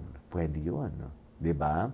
And hindi siya nagiging problema because, one, the family did not wait for it to happen. They talked it out already na, oh guys, you have to make sure that you lead good lives so that we do not come to a situation where we will need to enforce this. Diba? Maganda yung alam na ng family beforehand, oh, wag kayong mag-iskandalo. Okay? So that it forces you what? To behave, actually. So being a member of the family, there are certain rules you have to live by, my expectations. Right. Because you can't just go about doing whatever. There are rules and there are responsibilities, no? Kasi especially if your family business is growing or has grown, there's also a big likelihood that you are also becoming or you have become a prominent name in the community. So therefore, you are not just protecting reputation also. Correct. You're not just protecting the economic viability of your business. You are also now protecting the name of your family because the name of your family will affect the business. Diba? So kung kunyari, yung family, maganda yung business, diba? Pero they know that the owners are puro, I don't know, drug addicts or alcoholics or maraming scandal. I think common yan. Diba? I've seen You've some. seen it? Yeah. Oh, sino yan? Wag na natin tanongin. No, but, diba, if you are a potential investor in that business, you might see good financial statements, diba, for that company kasi the company is doing well, pero yung family, bakit ganyan ang reputation? I might not want to do business with them. And they will go for your competitor instead and invest there. Because of the values and what they stand for. That Right. Okay. Like my family, known as drug addicts or... Wag naman sana, so, no? ma-turn off yung mga, let's say, mga religious towards like, itong family corp, immoral acts pala or mahilig sa mga... Kung ano-ano. Drugs or prostitutes, whatever, or what have you. Exactly. It brings your business down. It distracts your employees. And also, again, you want to attract the best employees. So if the family has a reputation na ganito sila It mangtrato can ng attract tao. the wrong people, or it can turn off some people Yes. na potential Potential growth employees. sana for your business, whether good employees or good clients or whoever. Yes, exactly. So that's a challenge. Kaya the earlier we're able to orient family and put measures in place, the more advantageous for your business. I actually read somewhere that there was this VP or family member of this certain company. I won't name it na lang. Pero parang ginamit niya yung marketing nila Okay. to attack yung whoever government or Wow. the present administration. So nag-backlash. To the business. Yeah. Wow. Oo. Kasi parang pinag-imitan yung company based on yung ads nila na very That's true. clear na attacking the administration. Yeah. So it backfired. Then I think as a result, that VP or yung anak had to retract and come out with a statement na. Yes. But it had repercussions. It had repercussions. Parang they had to give it up. Then parang na-buy out Oo, as a that's result. true. Because As a of yung political stance niya, very vocal about it. Then utilizing yung marketing ng company. That's true. Kasi at the end of the day, there are two things there. You're right. One, as you go up the corporate ladder, or if your surname is associated with the company because you own it, diba? Any move of the company is the move of the family. Or any move Mas of the family. scrutinized, no? Oo, and any move of the family is the move of the business. So, if you use your company resources to attack politicians, there will definitely be backlash. Ang malungkot dyan, I think, is Madamay yung madamay the family rest of the members. business. Diba? Because of the actions of one person. That's may repercussions. the repercussions. Kaya even that, no, yung engagement on social media, what constitutes ethical behavior has to be defined by the business and the family. That's the challenge and opportunity. Okay. Ito, what are your thoughts pala on prenuptial agreements? Okay, prenups. Okay. Typically, as the business grows, they have become increasingly more common. Marriage is tricky, no? Kasi marriage involves, of course, spirituality, convictions ng tao, Yes. views on marriage. Right now, a lot of businesses, pag first generation, obviously wala pa. The business is just too small, no? Second generation, meron na yung iba na families. But we find it most common among the third generation. And typically, pagdating ng third generation, it really becomes a necessity already. But either way, second generation pa lang, there are more families now that require their children, second generation, to enter into prenups. Kasi it's really tricky. Diba? There are many legalities about it. Pero yung prenup, is it a one-size-fits-all in accordance sa family code, or can you customize your own agreement? Yes. No? So oftentimes naman yan, negotiable. You can customize it as long as the advice that I have is it has to be a fair policy to everyone. It cannot be yung One-sided. one-sided masyado. na parang, oh, you're marrying someone we like, ito yung prenup agreement mo. The other sibling is you're marrying someone we don't like, we will give you a stricter prenup.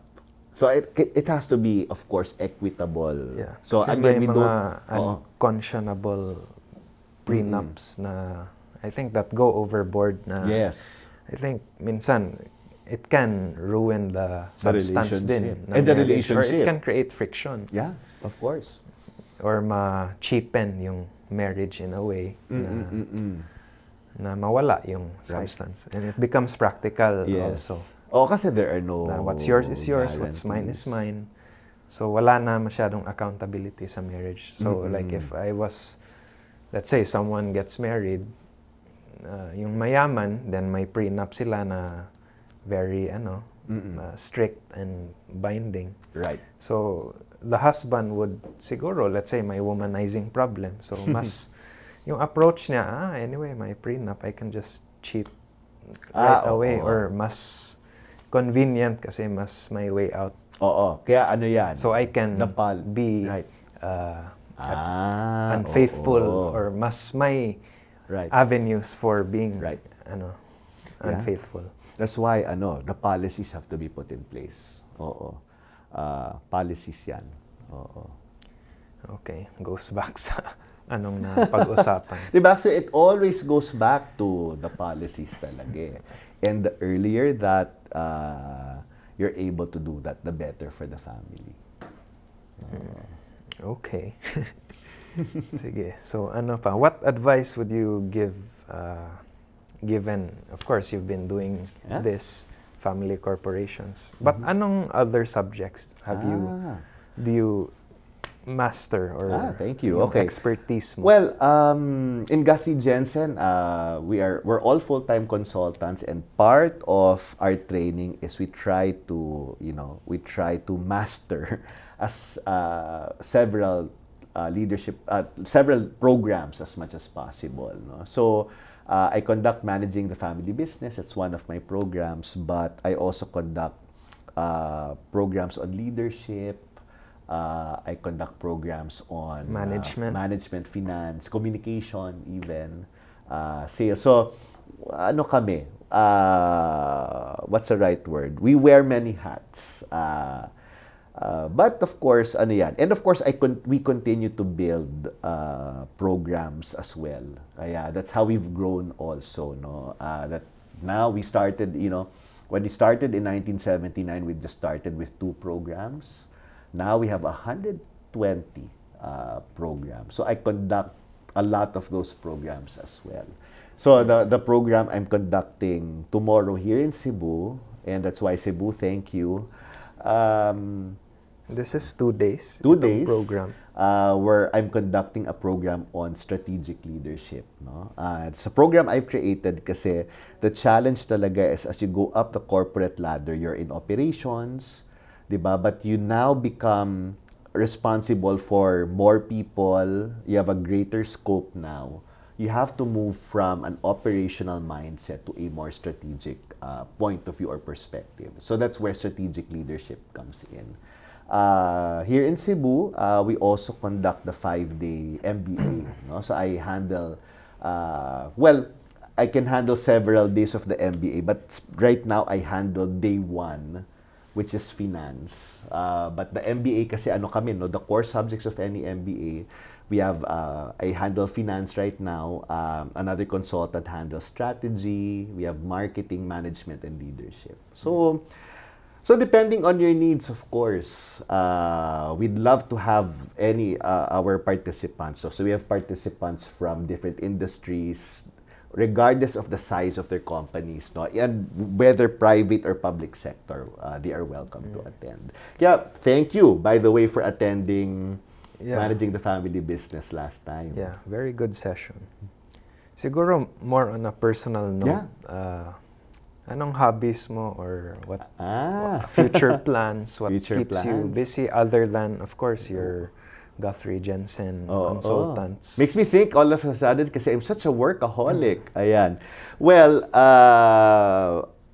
or who are you outside of work? Outside work, I love to cook. I'm a foodie. Ayan. So, one of my hobbies, my way to de-stress. Anong specialty? Specialty. I realized that my specialty is a certain triangle in Europe. So, French, Italian, and Spanish. So, I love making pasta, pizza. I love making certain French dishes. Some Spanish dishes, tapas, paella. Yan. Yun. Masarap dito. So yan, my wife and I, we enjoy traveling whenever we can. Of course, learning from different cultures, experiencing, everything sana that the world has to offer. Favorite place? Gosh, favorite place. siguro one of our favorite places is Melbourne, Australia. We love the coffee culture. We love the Australian vibe, how relaxed and laid back they are. We love the healthy produce. It's a type of destination for us na, like the last time we were there, we chose a hotel na actually it's not a hotel, serviced apartment that allowed us to cook. So the market is just beside the serviced apartment. We bought all the fresh produce, all the nice meats from the delis. Ganyan. Tapos we go back to the serviced apartment and we cooked ourselves our meals. So we loved Melbourne. Russia was a wonderful place as well. Moscow? Yun lang, unfortunately. So we went to Moscow and St. Petersburg. Yun lang, unfortunately, with the ongoing conflict right now, no, it's a place na we've been wanting to go back to, but the conditions aren't making it ideal to go back anytime. But sana, hopefully, one of these days. As well, how about you, Basan? What's your favorite place? I haven't explored all of Europe yet, but yeah, siguro I would want to go to siguro Greece. Greece, I'm curious. Haven't been. Sana one of these days as baka well. sa Budapest. Budapest is a wonderful city. Got to go there for a day trip actually. Na we were pleasantly surprised na from Vienna, Austria, you can take a day trip to Budapest. Very beautiful city. Bitin lang ang one day though. I would go back to that city and stay there longer. Sure, I can ask you, what's your philosophy sa life, or do you go by any general motto or general outlook? How do I capture that in siguro what would be a good philosophy really is, well, one thing I learned in school, I remember this from the one of the graduation speeches when I was in grade 7, and I've always lived by that motto is begin with the end in mind. Diba? That at the end of the day, we are all here not just to be worldly and to be happy, but the end is, diba? It's from a famous book, Begin with the End in Mind. It's one of the 7 habits, diba, of highly effective people. The only difference I think is I make the letter E capital, begin with the end in mind. No? So, I'm not perfect, obviously, but I would like to think of myself as still a person of faith. Definitely. That we are here for, not just to please ourselves, but we are always here for a mission and a greater purpose. Diba? Whether you are a journalist, or a consultant, or any other profession, I've always believed that each person has a mission, that each person has something very good to contribute, that each person has worth in this planet. Some of us will discover our missions right away. Sa akin, it's been it has not been a straight road. All right, there are many corners and turns, but that's how you learn, diba? You have to live through life just keeping true to that mission, I think, and that has served me well so far all of these years. Kaya interesting journey. Interesting journey so far, and even if things don't turn out according to plan, no? Of course, there's always free will. You can always make decisions, but if there's one thing that I've also learned, no, is things have happened in God's time as well. So I'm grateful, blessed, so cliche, grateful and blessed. We see that in Facebook all the time. I feel #grateful and blessed, but it's true, diba? We keep the faith. We keep the faith in God, and we continue believing in ourselves as well. Future plans. Future plans. Well, or what else would you like to achieve? Okay. you know, every day is still a discovery for me, no? You know, for example, I have been with Guthrie Jensen for 15 years, diba? And I feel that I will stay with Guthrie Jensen for at least another 15 years, but no one knows what tomorrow will bring. So I'm always discerning and listening, maybe in prayer, no, in terms of, sige, where is the next mission or how will this mission continue to evolve? But immediate plans, of course, is, syempre, I'm in Guthrie Jensen. I have been a consultant happily for the past 15 years. So, you know, I hope to still contribute in my own way, no, as a consultant. All right. Wala pa namang offer na maging artista or anything. Now, neither do I expect. But that's an offer definitely I will refuse. Oh, ayan. But you know, if there's one thing also I've learned, you know, when you're young, but you have all of these plans, sometimes when the plans did not happen as projected and as planned, it becomes a source of frustration. So part of me is, you know, taking it a day at a time, because that's one thing I have had to learn for myself as well. But at the same time, you know, I'm always lang on the lookout for an opportunity to serve and fulfill and, you know, to use myself, to be used so that I can serve others. Right now, it's Guthrie Jensen, and happily so for the past 15 years. Okay. Given all the chaos we see around us, what keeps you motivated? What keeps you going to do your role, to play out your responsibilities? Do you get cynical on some days? Oh yeah, of course. We get cynical. But what keeps me grounded talaga is, again, I'm not perfect, no? But knowing that I am here on this earth, that I have been born for a specific reason. So that's clear, your purpose. Oo. The purpose that parang God has created me for His divine and perfect reason. It is a mission that continues to evolve. And therefore, it's terrifying and exciting at the same time. Kasi I set out in my younger years to be a journalist. I thought I would be a journalist all my life. Only to find out that, biglang huge detour, reroute, redirection. So, I have learned to plan, to be, a good leader sana to the company in my present and whatever future position I might have. But to be open as well to what tomorrow might possibly bring, diba? So, I would kid around sometimes na, who knows, I might be president of the country one day, but I highly doubt that.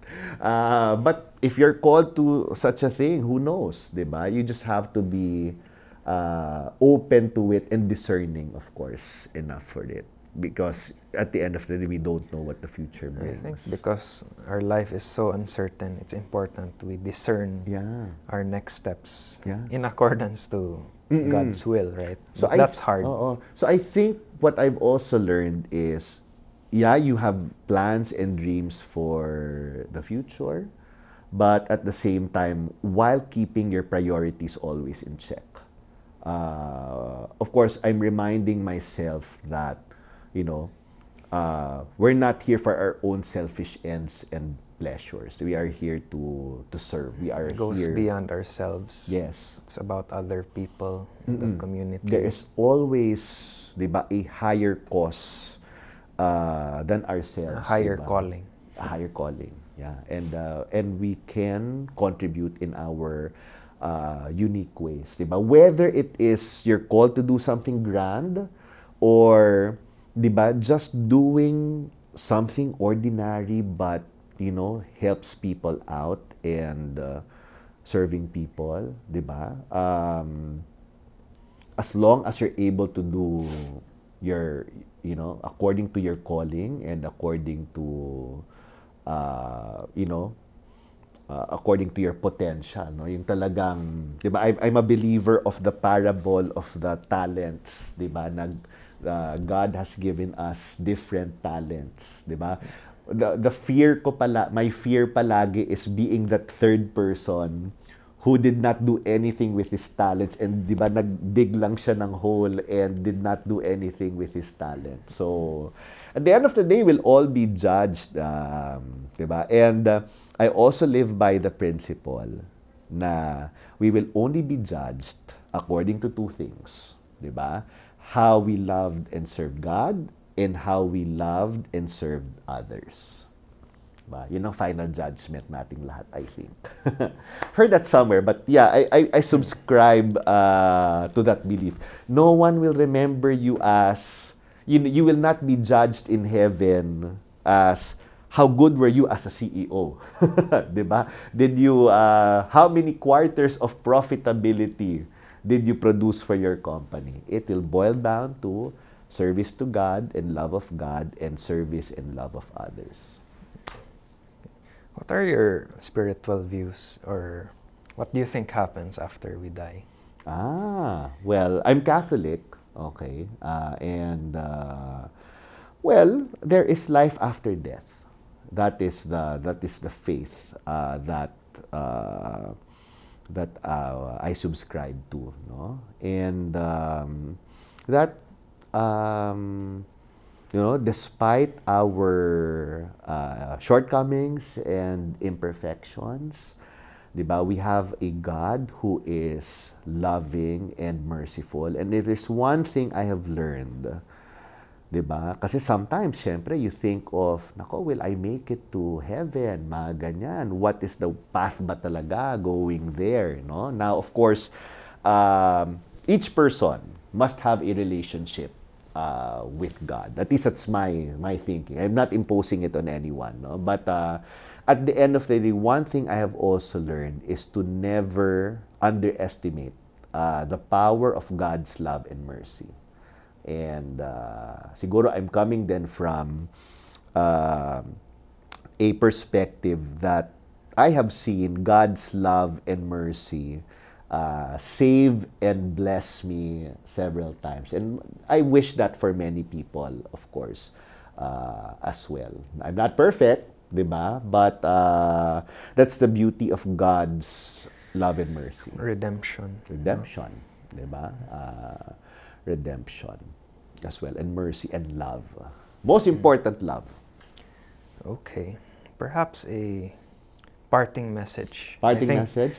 Marami tayong napag-usapan. So, siguro, I hope I said something, mukha naman siguro I said something productive. So first, thank you, Michael, for inviting me to this, totoo nga, no, raw and unfiltered conversation, a podcast like no other. So it's been a pleasure talking to you. Parting words, well, I'm very grateful for this opportunity. I hope whatever I shared, no, you know, I always say if I'm able to touch kahit one person's life lang, I will be the happiest. All right, and siguro may we all be open to each other. May we continue listening to each other.